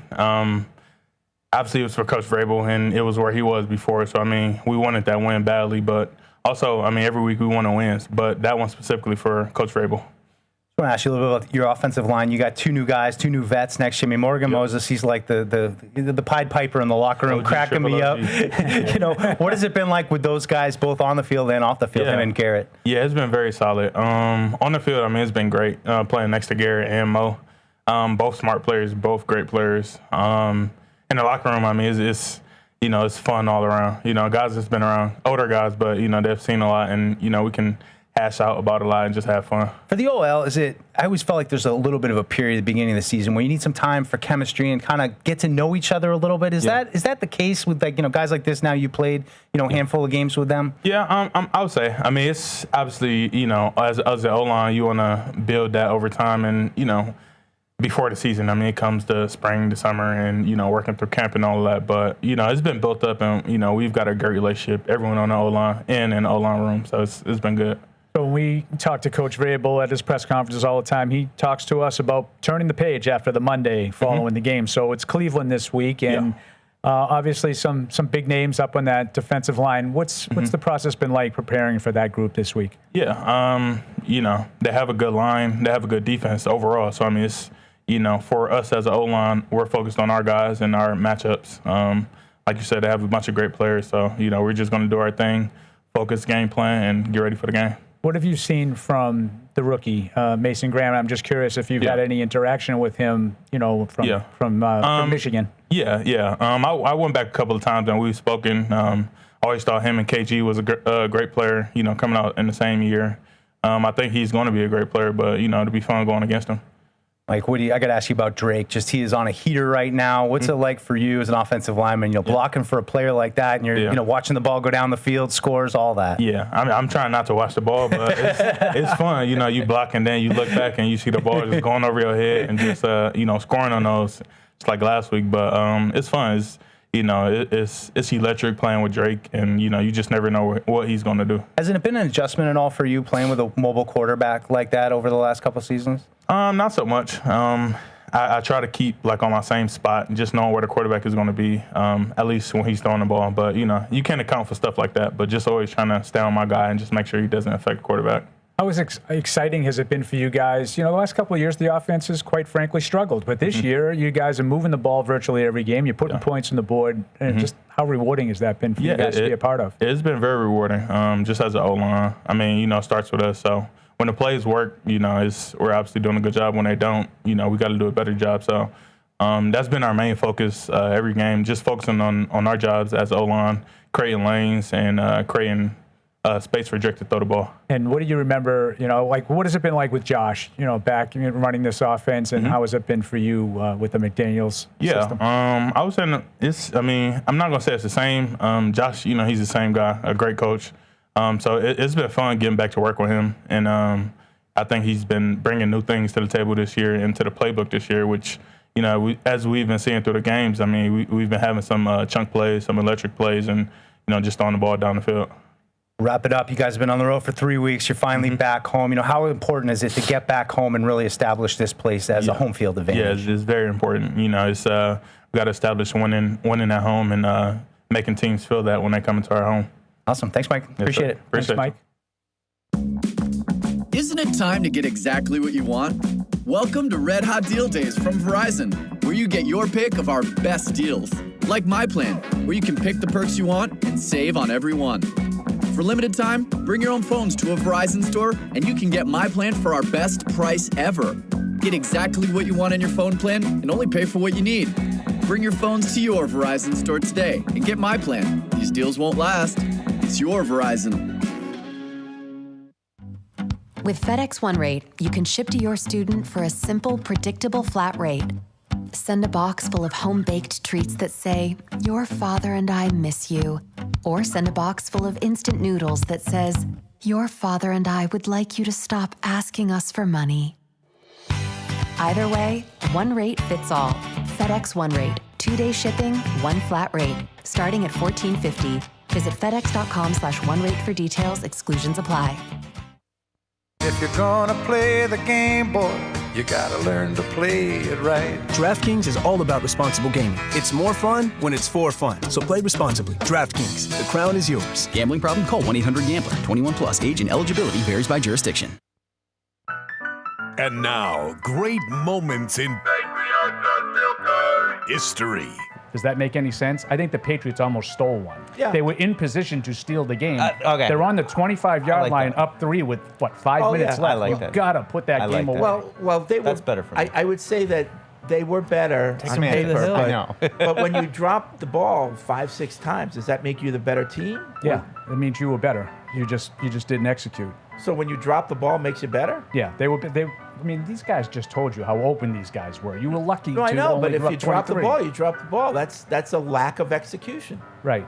He would have thrown for 400 yards. You're better. in this You're game more if he talented than the caught other team. ball. Yes. You did what you wanted to do more than they did what they wanted to do. I think they wanted to catch the ball. Did you ever see anybody so maddening as this? Right? Like, Right, I know They that. wanted I to make just the field enjoyed goal it. too, Fred, but the other guy blocked it. That's that's bad execution. Exactly. Right? So what are we doing? That's another great moment from All right, welcome back. And yes, the malcontents, Fred Kirsch and Evan Lazar, have left the show briefly, so we'll have a little bit of peace here before picks. Who would have ever thunk that I would remain on the set and somehow peace has been restored? I think my favorite part was when Paul would just like to remind us, like, I can play both sides. Like, I could go either way. Just to let Who do you know. want me to be on? No, when Fred started saying you don't have to take the quarterback, or am I? Whoa. I will not be associated with this I cannot anymore. be on that side. Nice. Me and Alex had an easy start to the show. We were just, hang out, put our feet up. observe. No, it was fun. Evan was very fired Alex up. was like the great uniter. We try to be. She was like, You there's guys a lot of united nuance to this. yourselves. There's a You lot of united nuance to yourselves this. without even realizing it. And it sometimes- started with you being like, well, Fred, chill out. I'm not going that far. I mean, maybe I'm not doing the whole. maybe- You don't need to take the quarterback in the first round. Maybe I need your advice, Paul, because sometimes I feel like no one's ever said that. when you're on the outside of an argument and you don't really feel like you're in it, and then like, is it annoying then with somebody from the outside just comes in and is like starts jumping in with their take, and it's like you're not even in the argument, bro. So you were listening and you were staying on the outside, and I was sort of on the outside, but every once in a while I would interject. Now, was it annoying? Listening? No, but I felt like I would have been with you and Fred, and I felt Evan was kind of like he was That was funny. He was though. I didn't want to boxed beat in. up on He was- Evan. no, his I kind of tone- agree with you. His tone changed at a point, Oh, and there was. it's like I feel like sharp. we know Evan well enough to know that like when he's in that certain tone, he's serious. Oh, And yeah. I'm like, oh man, he just took I- it to that octable. I would just say I think Evan adores football, and like the amount that he thinks about it and studies it, and it's And I do think it's that's great. part of it is because he studies so much of the tape and the film and the draft picks. Like he's enamored with the draft picks. It's always about what potential might be around the corner, and I think that's the way he looks at it. But I think we found some common ground there I at think the we end. did, too. I think we did, put too. it behind us, but you never know. We'll see how things go next Tuesday when we get back into it after the week. But let's go to the phones here, guys. So start to bang this out before we got picks. All right. I'm kind of excited about. Let's go to I think it's Michael in Michigan. Hey, Michael. Could also be Michelle. Michael. Michelle. Good No? job, Deuce. Going. Fred doesn't drop calls. Somebody with my own name. It's definitely Michael. Oh, Michael. It's AEL. All right. Get it right. Let's go to Bo. Not if it's Michael Ray Richardson. Bo's easy. Bo, South Carolina. Hey, Bo. Yeah. Good job, Deuce. Bo. Do you think Wow, they like they stepped heard my away voice. for a second? No, they 'cause we heard were my at voice, break? and they're like, nope, I Yeah, want to talk Fred's to not Fred. there. I don't want to deal with this. All right, we're going right down the line. Eric Lunenberg. Lunenberg. Come on, Eric. Come through for me. Oh, not the That was dial Matt's tone. sound. Eric. No. 0 for 3. Deuce. Ouch. Ouch. That really This hurt. is where you push away from the blackjack table. Yeah, I know. I'm not winning today. That's my rule. I'm going to jump over You to lose Fred's 3 in a emails, row, though. you're out. Yeah. All right. Call back if you really want to talk to us. Fred will be back soon. Got one from Jack. He says, my question, how can we get Travion going against the Browns this week? Will be an interesting matchup, seeing his college teammate Judkins on the other side. Many thought Henderson was the better prospect in the pre-draft process. It mirrors the Chubb-Michel debate almost identically. Let's hope we end up on the better side this time around. What do you think about that comparison, Paulie? I think it's similar. Yeah. Yeah. Two teammates, different styles. Judkins was more of the traditional between the tackles, lead back type, early down type. And Henderson was a little bit more of a, kind of a third down, well-rounded home run hitter, get him on the edges. Kind of similar to the way we felt about Chubb and Michelle. Now, what we didn't know about Michelle at the time was the injuries that he came into the league with, how bad his knee was when he was drafted. So I don't think he was ever quite as dynamic as we were led to be. Henderson is. We saw the explosiveness in the summer. So hopefully there's still I agree. I think there's a chance that maybe Cleveland is a really tough run defense. So maybe the way you try to run the ball is a little bit differently. Maybe it's some draws out of the spread, some get to the edges. Use their aggressiveness against them. Correct. I think if you want to line up and just run, Bill Belichick used to say all the time, if you want to line up and run your head into a brick wall, I remember like the famous Minnesota Monday night game back Doug in Gabriel. like 05, 06-ish. Doug Gabriel game. It's like they got Pat Williams and Kevin Williams in the inside, and no one could run for a yard. And I think that they ran Corey Dillon on the first down of the game, and he got nothing, and they just let never Brady ran throw the again. ball 50 times. Yeah. By design. Yeah. That's how they wanted to do it. I like that. Evan and I talked a little bit about that on the preview. Just maybe, screen game, getting him out in space a little bit. I think everybody would like to see that. But Judkins has been pretty good. I mean, he's Judkins has a been big, good. powerful yeah, dude. and he's like to me more reminiscent of Nick Chubb. Yeah. Yeah, who like the wheels just fall off the bus with these guys. Does that make sense? Well, he also had a major injury. Yeah, what was that one? He blew out his knee. Blew out the whole knee. Yeah, whole knee. The whole knee. Just the whole store got the flu. David writes in, honestly, I love watching you all. It's like watching family get together for the holidays every week. Nothing but arguing. In between, however, the analyses are fantastic. Is that the plural of analyses? Yeah. Very Not educational. analyses. Thank you for that. In addition, happy belated birthday to Alex. I turned 31 before Alex was born, and life continues to be fantastic. Keep Good to enjoying hear. life. Good That's to hear. Yeah, life doesn't end after 30, Alex. Don't worry. And I think you saw this email, Alex. Someone sent in their wedding cake. This Morgan from South Dakota. We recently got married and had a Patriots-themed wedding cake. Here's a picture. Fantasy question. Should I start Drake versus Cleveland or Baker versus New Orleans? Drake. Also, what do you think about the fourth and 15th possibility of replacing the onside kick? We talked a little about that yesterday. I don't love it. I don't love it either.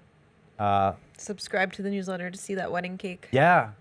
Did you have any Patriots stuff at your wedding, Paul? I know you were working, so that's probably like bringing work Patriots in. Does Fred stuff being there at my count as a wedding? Patriots thing being at your wedding? No, the only thing I had is our entrance music was Crazy Train. Oh, okay. Like you and when your the wedding groomsmen? party got Okay. announced. Yeah. I feel like if Evan had a bigger wedding, he would have something ridiculous. It would have been like an all 22 thing. But I didn't have anything in terms of like decorations. No, Lane or had colors. what was it, garter? Yeah, the honored garter. That was a little Patriots thing. So, the tradition where you take the garter off there. It was a Patriots I thing. didn't do that. I didn't do that tradition. Do they still do that tradition? It's getting phased out for sure. I haven't. None of my friends have had it, and God knows I've been to. Yeah, I mean, 12 Beth weddings threw the the last bouquet, couple but we years. didn't do the whole garter thing. Yeah. Even the bouquet, you don't see as much. I like the bouquet. Yeah, well, she threw it from like up top too. It was like there was like Yeah. a balcony window, situation? balcony, and she threw it. I think over in the any of those balcony. situations, though, there are at least two girls who really want it. They really want it bad. Which always amazes me because there's no guy. I've seen guys literally go up, and I've been one of them. Like hands in pockets. Like, this thing is Don't want it. the only way I could possibly get is if it sticks to me. The girls are like getting ready to elbow each other and like, get out of the way, bitch. Fist fights. Throwing bows. And I did have a girlfriend that caught the bouquet once. And I was like, wow. what are you doing? No. Double face palm on that one, Paulie. And then you broke up with her? Other way around? Not long after. Yeah. All right, I'm phones are not back. saying that was or wasn't the reason, But it was the reason. You were like, I got to cut this loose soon. but it was part of it. Let's go back to the phones. Of course, Patty, always great to hear from you on a non-game day. How are things during the week for you? Terrible. Oh. I'm always working when I call in. Ah. So I'll just say a couple of things scare me in this game. Number one is Myles Garrett, obviously, Hall of Fame player. And I think the tight ends are pretty good. Like, Bannon is quietly having a good rookie season, and, of course, Njoku is a decent player. And that's what we've seen that we've struggled against all year long, is covering the middle of the field. So just a couple things that I worry about. But I don't think it's going to be enough, those two variables, to sell a Cleveland win. I got our Pats winning this week 27-10. Yeah.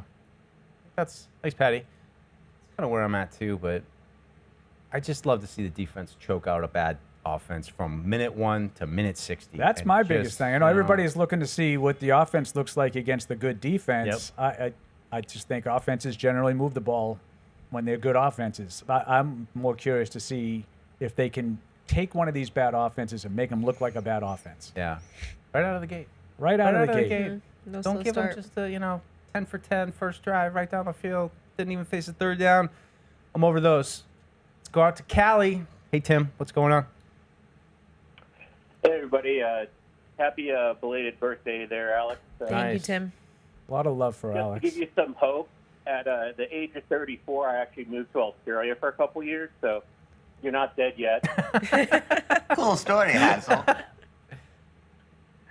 But the reason I was calling was I was curious, Paul, if you do get to talk to Logan or like any of the former O-linemen like David Andrews, like I'd be curious to get their take on Jared Wilson and also Marcus Bryant's development, because I think a lot of the nuances Alex pointed out, to the draft versus, free agency thing is player development. And I think those two are very young people who have a great upside with their athletic ability. And I'd love to hear what, some of those guys' opinions are on the development of the O-line. So, And Will Campbell.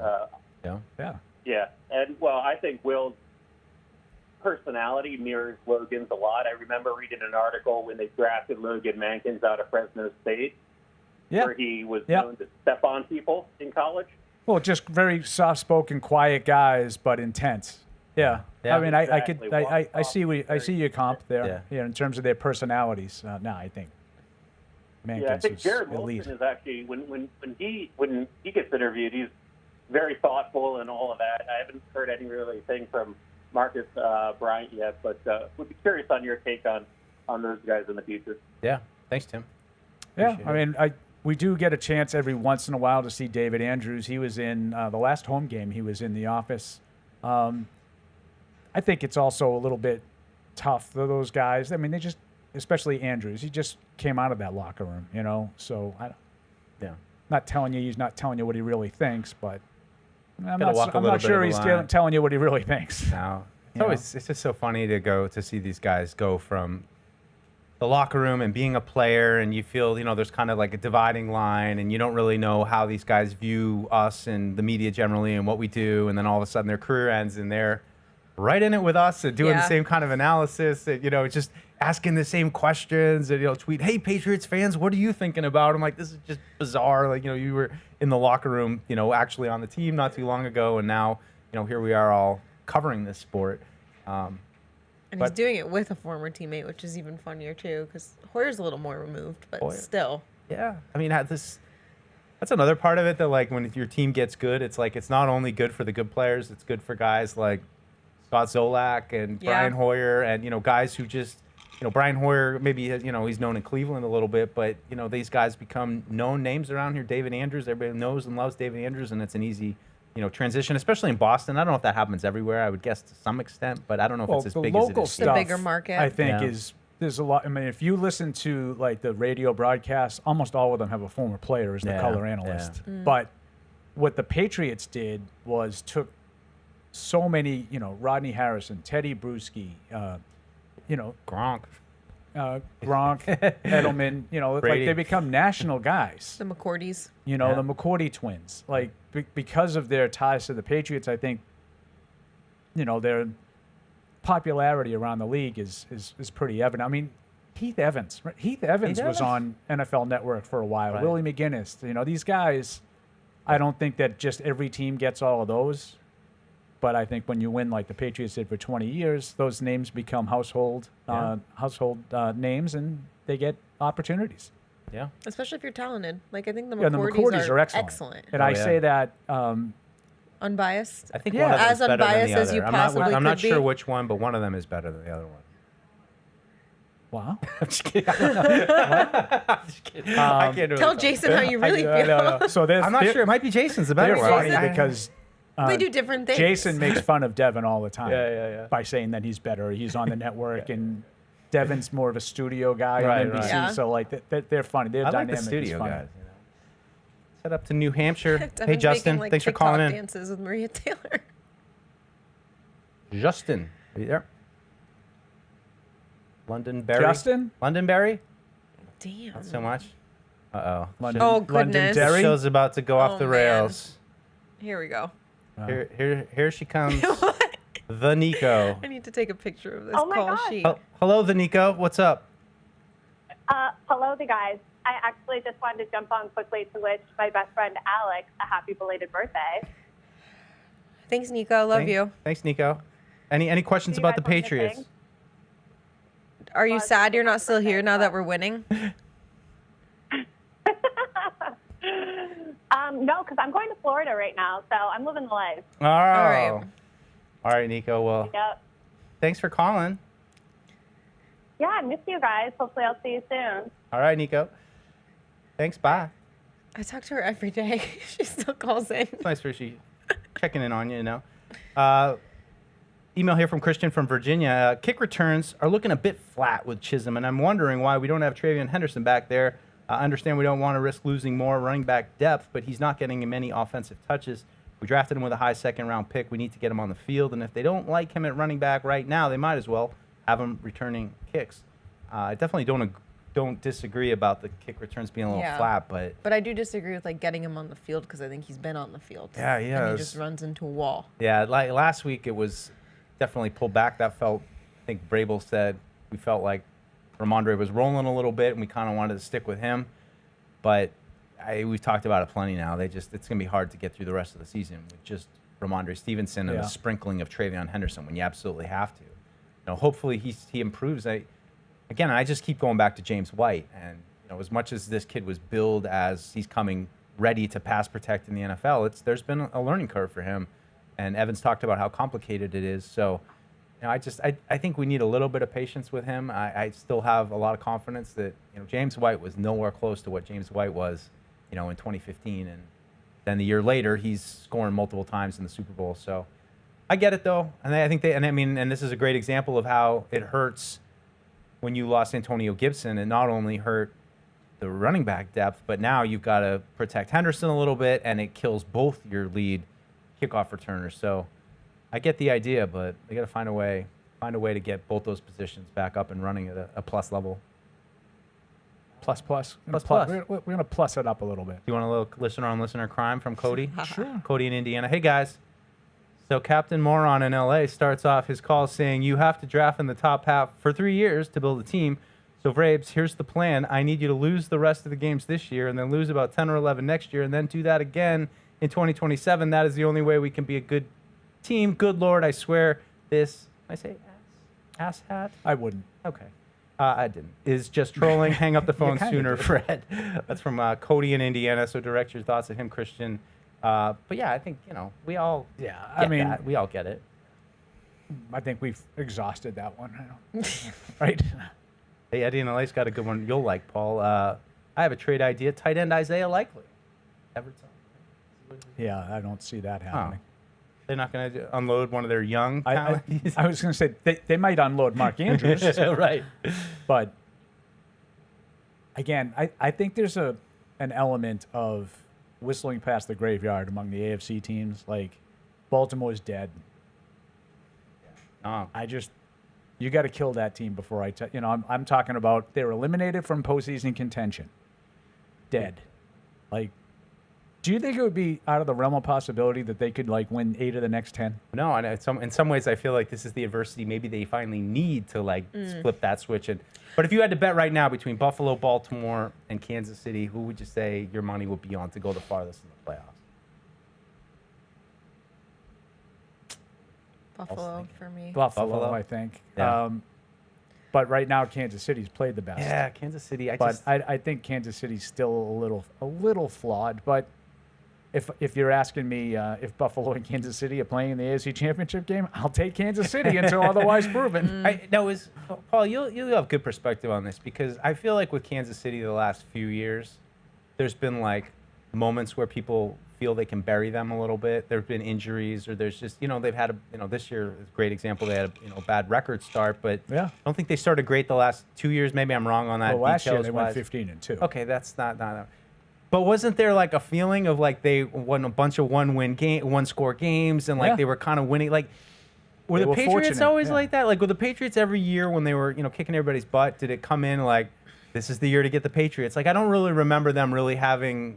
I mean, maybe because I wasn't in it like you guys. They had years that weren't as good as others, and some of them ended up with Super Bowls, and some of them didn't. I thought there were times where they looked vulnerable, 05, 06, 09. You saw real flaws on 09. those teams. 10, 11 had real flaws. In 14, people were openly wondering nationwide if they were any good anymore. Yeah. Trent Dilfer, they're not good anymore.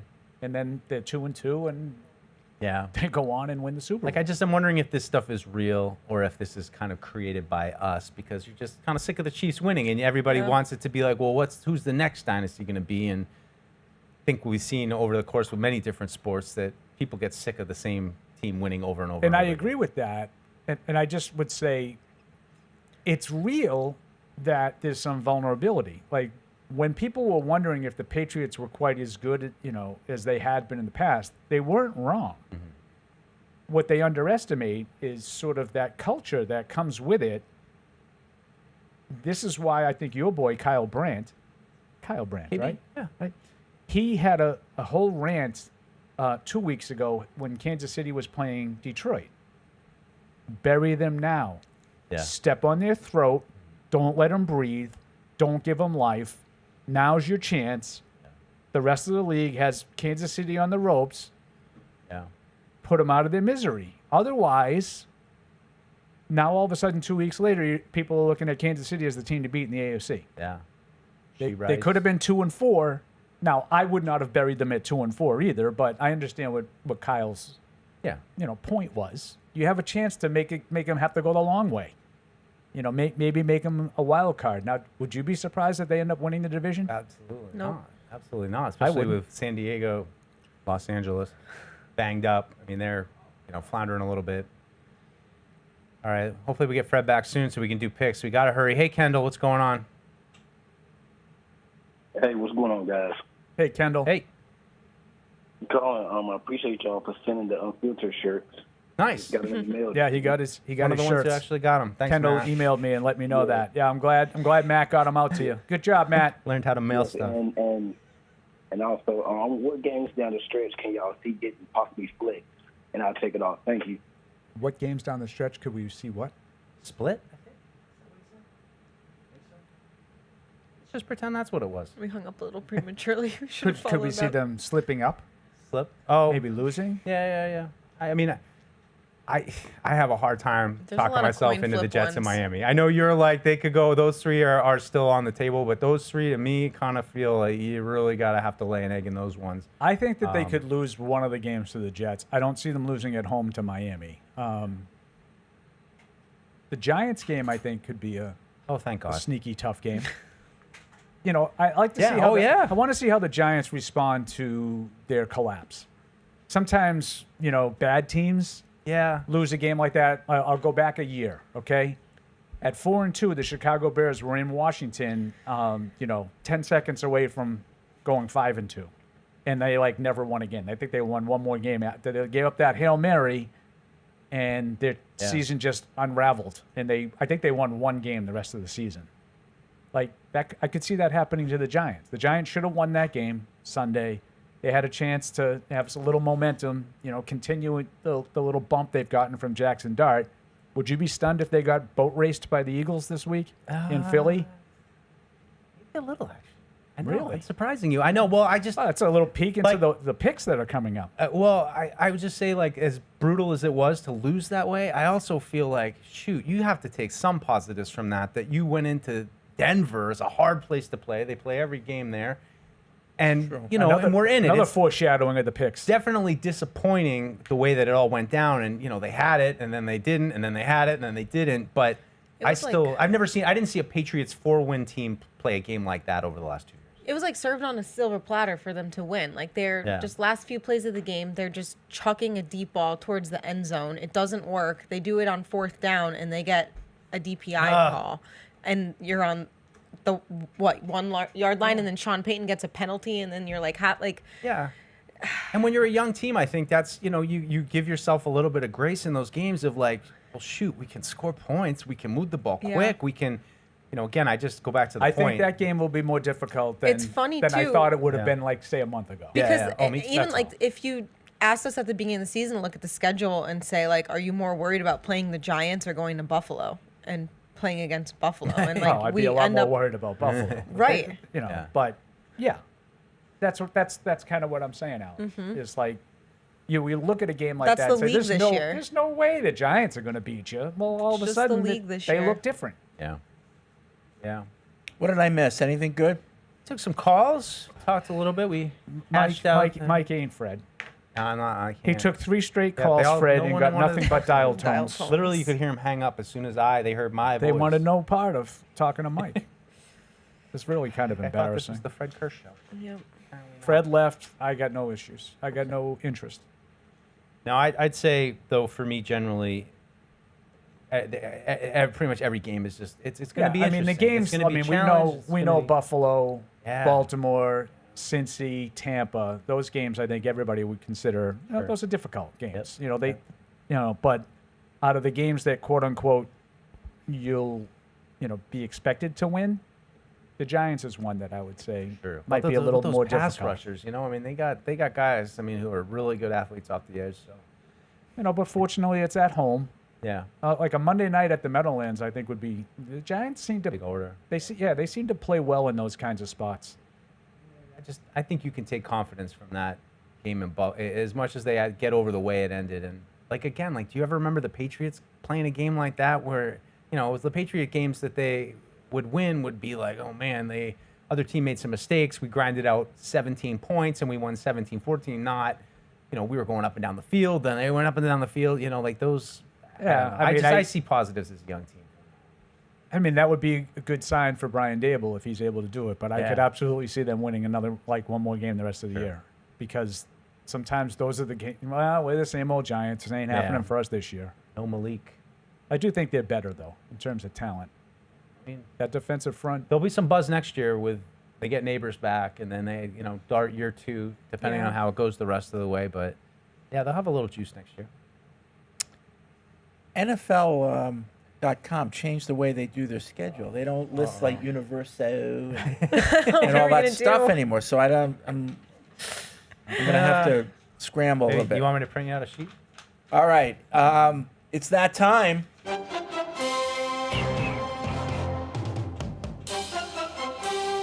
So Paul, how did we do last week?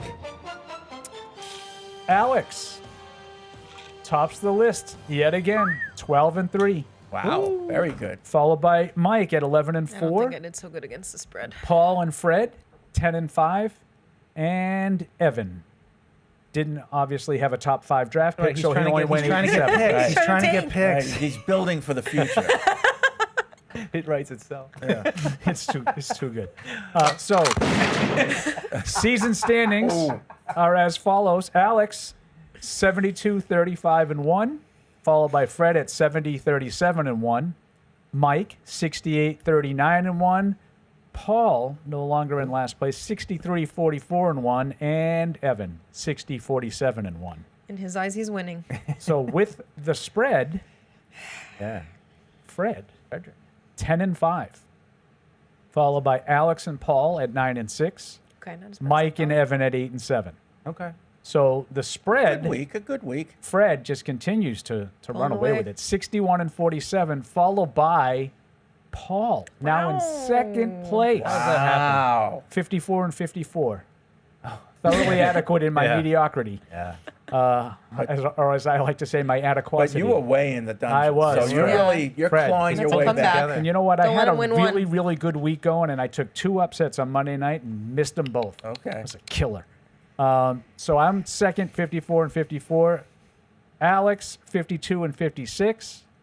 Evan, 49-59, and Poopy Pants, 48? 47-61. All right, two back. 2 out of the gutter. All right. So that's where we stand. That's where we stand. Okay. So we start with tonight on Prime. It's the 3-3 Vikings at the 4-3 Chargers. Anybody have any injury information? The Chargers getting anybody back? No. Chargers are favored by 3.5. I know that Wentz is playing again for the Vikings, but the Chargers just that offensive line, that poor guy that was it Deculus? Yeah. He's like their 4th tackle, and he's like limping all over the place. They are just losing linemen, like you read about. Yeah, well, that's what really interests me with Brian Flores and how aggressive he is and how That's much what they're I going was to throw at thinking. this offensive line. Chargers still have the quarterback advantage. And I don't love like the out of division, out of conference, road game. You know, it's their travel away. I'm torn. I think I'm gonna take the Chargers, but I'm gonna take the Minnesota hook. Take the point, the 3.5 with Minnesota. I think it's good use of the hook, Mike. I nailed it, right? You did. It only took me 6 years. So the Vikings are getting 3.5? Correct.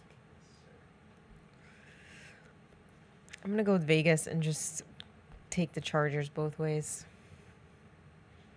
Oh, boy. I'm going to do the Mike thing. I'm going to take the Chargers to win, but I will take the hook. I am really struggling in these Thursday night games. Yeah.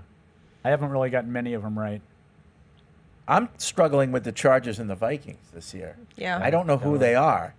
I thought the Chargers would be a little bit better. They've lost a couple games. You can't lose the amount of players they have, though. Well, without, I get okay. I'm without not being really affected by it. I just look at the feel of the league. I don't get into Yeah, it's hard to get a feel. No, you're right, Freddie. I'm with you. It's hard to get a feel for these teams, but I think it's because of so many the personnel losses. I'm gonna stick with the idea that Jim Harbaugh is a good head coach. Not that the Vikings I was gonna guy. say Kevin O'Connell's Yeah, a Kelly, good he's pretty good too. But at home, I got to take the Chargers here. I think they'll cover the 3.5. All right. All right, Sunday. This is at 1:00. It's the 1-6 Dolphins at the 3-3 Falcons. Atlanta by 7.5. Paul, I'm sorry for this late information, but just to let you know, Harbaugh said it would come down to game day if Joe Alt and Trey Pipkins, their 2 starting tackles, would be available. Both are questionable. And just, Pipkins is backup. He's the third tackle. Okay. But he would be because he next replaces tackle Rashawn backup. Slater. Yeah. Right. Okay, sorry. Back to the matter at hand. But good info. Good, great, excellent info. I'm Yeah, happy with my pick. I think Atlanta's a different team at home, inside, and I think Miami's a different team on the road, and they're also not doing great every time Tua steps up to a microphone. I'm going to take. They don't. I'm going to take Atlanta. It seems like Miami is in a free fall, about to be in a free fall, whatever. They're not making any moves anytime soon, though. Atlanta both ways. Yeah, please. Me too. Normally I wouldn't like to, with a team like the Falcons, be laying that Big amount spread, of points. don't but care. I'm going to take it. I'm going to take Atlanta both ways. Miami is just in a bad way. Yeah, I mean, the Falcons could get caught looking ahead. Like that. I did. Yeah. I knew that you would. I can always tell when you look at me first that something's coming. But I will go with the Falcons. I think they take care of business. The Dolphins are just, I don't know what's going on there. But if Mr. Capri Pants makes it through the season, that'll be quite the feat. All right, 1:00 on Sunday, the 4-2 Bears at the 1-5 Ravens. I know Lamar started practicing this week. Yeah, he practiced yesterday. Yeah. But Baltimore is favored by 6.5. Oh, jeez. Wow. So what are the sharps now? That Baltimore's good when they they're do. healthy. Are they? Is he going to play? We'll see. So do they know that? I would say that he practiced he's going to play. So that But line tells us that he's going to play. I'm going to assume that he's playing. Okay. I do not have any information on that, so I don't want to. I'm not Okay. holding out on you guys. Yeah, He practiced. My guess is he's going to play. Yeah, Lamar questionable, Kyle Hamilton questionable, DJ Moore questionable, DeAndre Swift questionable. This is an interesting game to me, as I think Baltimore's defense has been really, really bad, and I think Ben Johnson knows how to try to take advantage of those kind of things. Shoot, guys, I'm going Chicago on this one. Taking the upset. Shoot, guys. Shoot. I'm tempted to take the upset too, but I feel like this will be the week where I say like the Ravens have to get better at some point. So I'll take the Ravens to win, the Bears to cover. Although I did see something on the Twitter X about a girl hiring an Etsy witch to put a curse on the Ravens because her ex was a Ravens fan. Oh. And she did this in early September. Sounds Take that information. A what wish? And she, like, on Etsy, I know the site Etsy. Yeah. There's a thing I called guess witches put their services on Etsy. She hired an Just Etsy text witch. a team like on a to whim, put like X on the Ravens. based on a relationship. Blink. That seems unfair to Blink, all Ravens blink. fans. Etsy witch. I'm sorry. Did you take Baltimore? Baltimore And Bears cover. Chicago to cover. Okay, I wrote down the wrong team to cover. Okay, I am going to take Baltimore both ways. I just believe in the talent, and I know that they're banged up. I know they've had a lot of issues. At some point, they got to start playing better. But, man, what I'd love to see, because, I have a little defense mechanism for Caleb Williams. I'd love to see him go on the road and win a game like this. Yeah. I'm tempted to take the Bears as well, but I'm going to hedge my bet. I'll say that it's a lose cover. Yep. Right? That's what I was saying. Not a lose cover lock. Okay. Not a lose cover By the lock. way, I'm glad that you reminded me of that. Fred's guarantee lose lock cover of the week. There you go. There you he go. had the Giants, and they did cover. Oh, God, by the skin of their teeth, huh? He knew. He wasn't even worried. Ball Watching nowhere. the game, he's just like, it'll be fine. Well, they had a 19-point lead. He was cruising the Right. whole way. Yeah. All right. So 1 o'clock on Fox, it's the 4-2 Bills at the 4-3 Panthers. Buffalo by 7. No Bryce Young. Oh. But Andy Dalton, who's a regular Rico Dalton. It's not like they're playing with a Yep. stiff backup. He's Yeah. a veteran backup. Good He's insurance. Had some, Yeah. Had some experience in the league. I'm going to go Buffalo, and I'm going to lay the points. I think, kind of feel like you feel about Baltimore with them. They got to get in gear and start blowing doors. Buffalo. Yeah, I just don't think Carolina's any good. But, win this There's game. 4 teams that would beg to differ. You win this game, and I have to eat my words. I'll take Buffalo. Yeah, I think Dalton has a lot of pressure this game. I think gets sacked at least 4 times in the game. So I think the Bills win. The window is still closing. Oh, yeah. Absolutely. But they win this very game. slowly. Absolutely. They win this game, and they cover. 1 o'clock on CBS, it's the 0-7 Jets at the 3-4 Bengals. Cincinnati by 6.5. Wow. Joe Flacco, just a great story. It's just a great story. Gotta love it. Great old guy. I like Joe Did you see the press conference where him talking about like being the only guy, like a single guy Yeah, sitting he's at a like, bar I by used to himself? look at guys eating by themselves and feel bad for them. Now I get it. Oh, now I'm like, those guys are living life. I think Flacco at home keeps it going. Jets are similarly a disaster. Guessing it's going to be Tyrod Taylor. Maybe we'll wait for Woody Johnson on that one. But I'll take Cincinnati to lay the points. One more time for the spread. 6.5. I'll take the elite Joe Flacco. Both ways. Yeah, I'm going to take Cincinnati both ways, too. I think, and I mentioned this last week, and they ended up one of the rare things that I got right. I thought Cincinnati looked like themselves in the second half of that game at Green Bay. You the just week like before. Joe Flacco. I do. I do. And I Same. think this is the Very kind much. of team that he can, as he said, if you can't find a way to get those 2 guys involved, then you're not doing it right. Yeah, right. It's not about Flacco. Just- it's about they're down there somewhere. chasing Just chuck Higgins. it.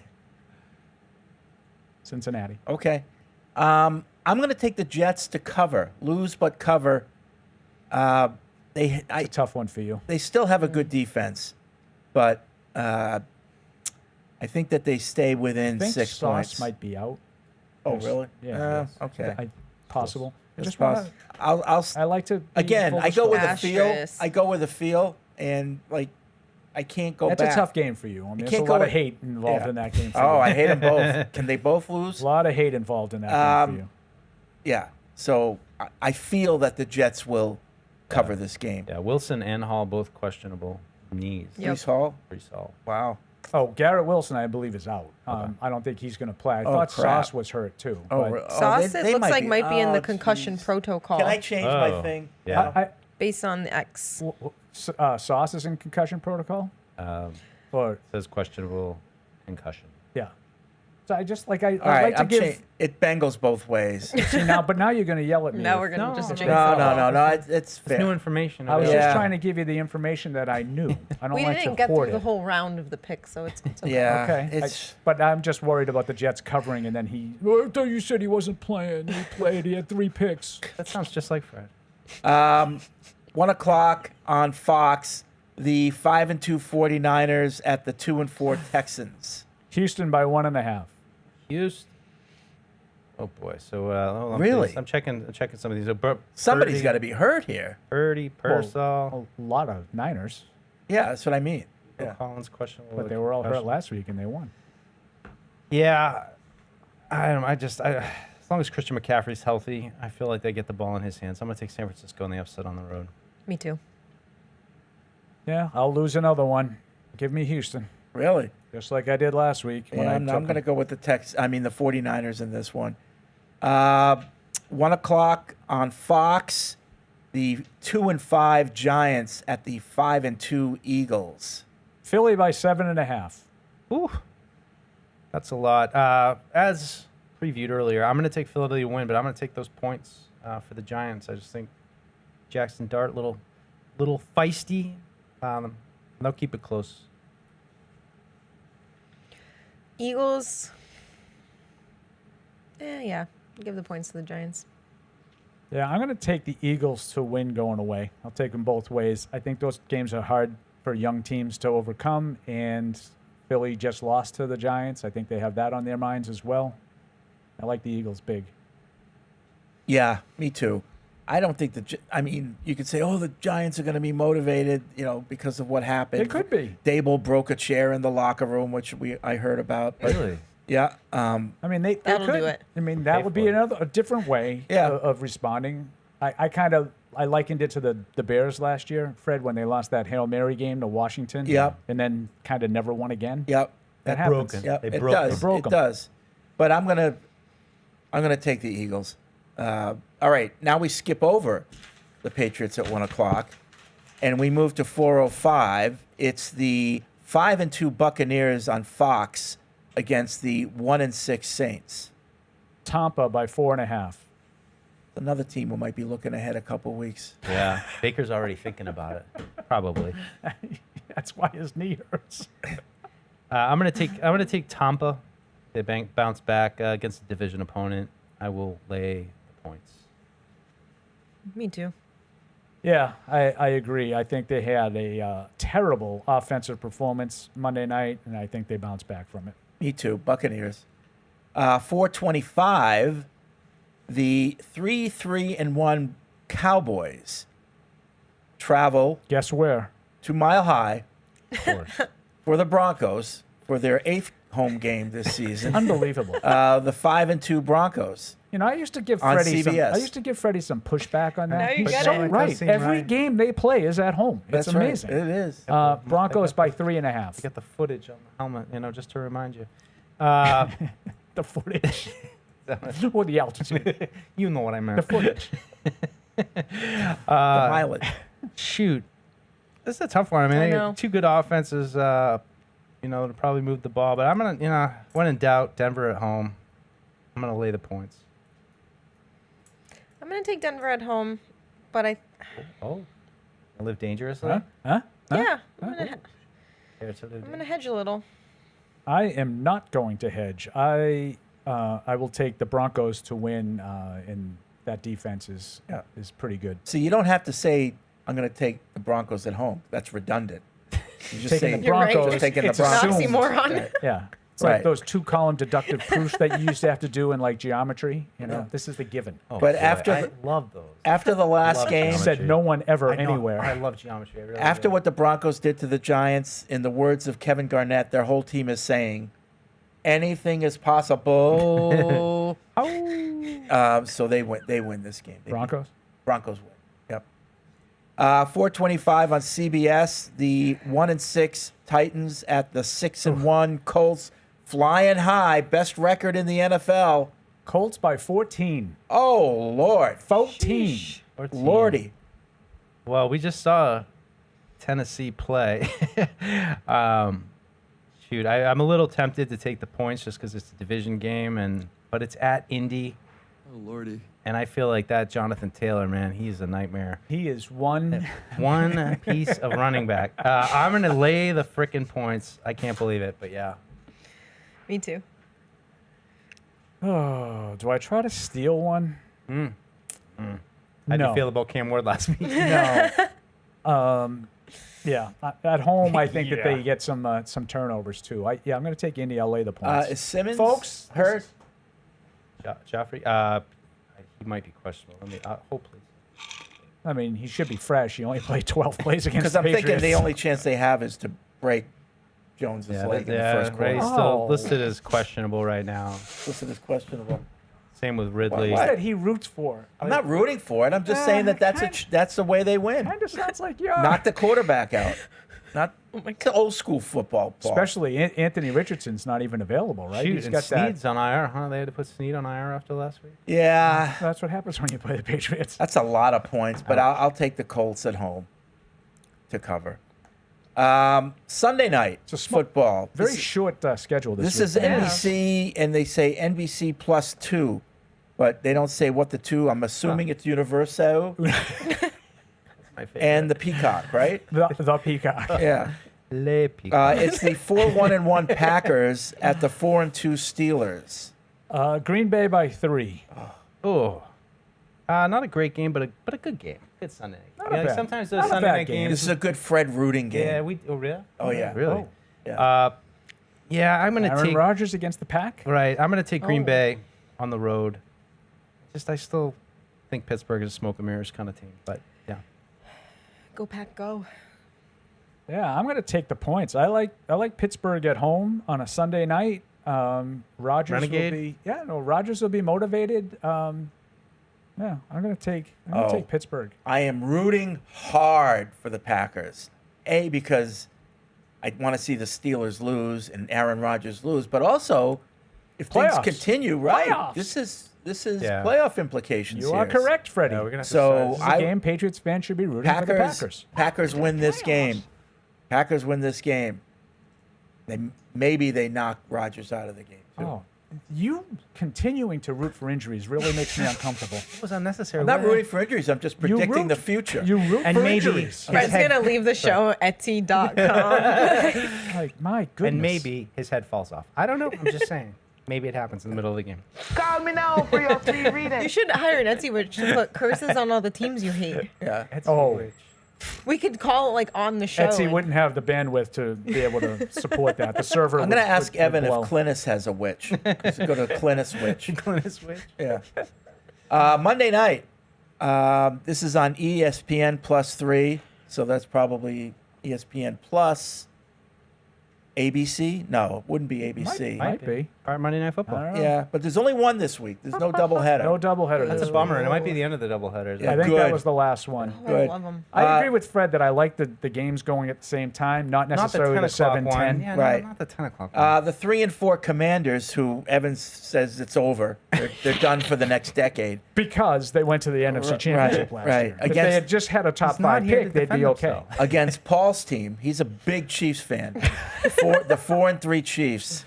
Kansas City by 12.5. Oh, Why? Wait, is Jaden Daniels? Yeah, what's He's happening out. there? All Jaden right. Daniels Okay. is out. Already been Already. declared out. Sugar. Yeah, I usually don't pick against Kansas City. I'm going to take Kansas City, and man, I laid 14 points, and now I'm going to lay 12.5. Okay. Chiefs at home, I guess, both ways. Yeah, I will take Kansas City, but I am going to take the points. Really? I think that's a lot of points. What's your 12.5. logic? Just a lot of points. Who's yeah, their but who are they backup? playing? Washington. I know. Who's Washington's backup quarterback? Marcus Mariota. I think If that. you like it, I love it. Then I lose. Yeah, I mean, it's okay. Like, I'm not I doing know, very but well I'm trying in to the help picks. you out. Trying to help you. I think 12.5 is a lot of It points. is a lot I of don't points, think but- Kansas City generally blows teams out. They did last week. And But I think Kansas City plays a lot of close which games. direction are the Chiefs going? They're starting to flex. They're getting healthy. Right. I agree. And this That's is why I'm taking them to win. And this is why the Sharps made that spread the way it is, because they know, Paul, you got to listen to the Sharps. Pleading with you. I'll be wrong. Okay. It's okay. It's just a pick. Trying to help There's you. nothing on the line here. Trying to help you. So you're All right. taking Kansas City both ways? You got that right. All right, now we move back to 1 o'clock. This is on Fox. It's the 2-5 Browns at the 5-2 Patriots. Patriots by 7. Biggest spread of the season so far for the Patriots, I would say, right? Is that true? I think they were 7 last week. I think they were around there last week. 7? I think so. Okay, it's a big spread for the Patriots. I don't know. Yeah, I feel pretty good about this. I just, like I said, something interesting on both sides of the ball. You want to see Drake go against a good defense, how they pressure him. They're going to be aggressive, not a lot of room.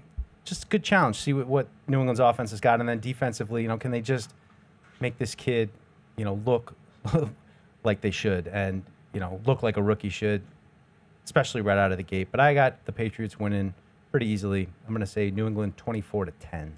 They were favored by 7 last week. They were favored by 7 last week. Okay. On the road. Yeah. Patriots 27, Browns 12.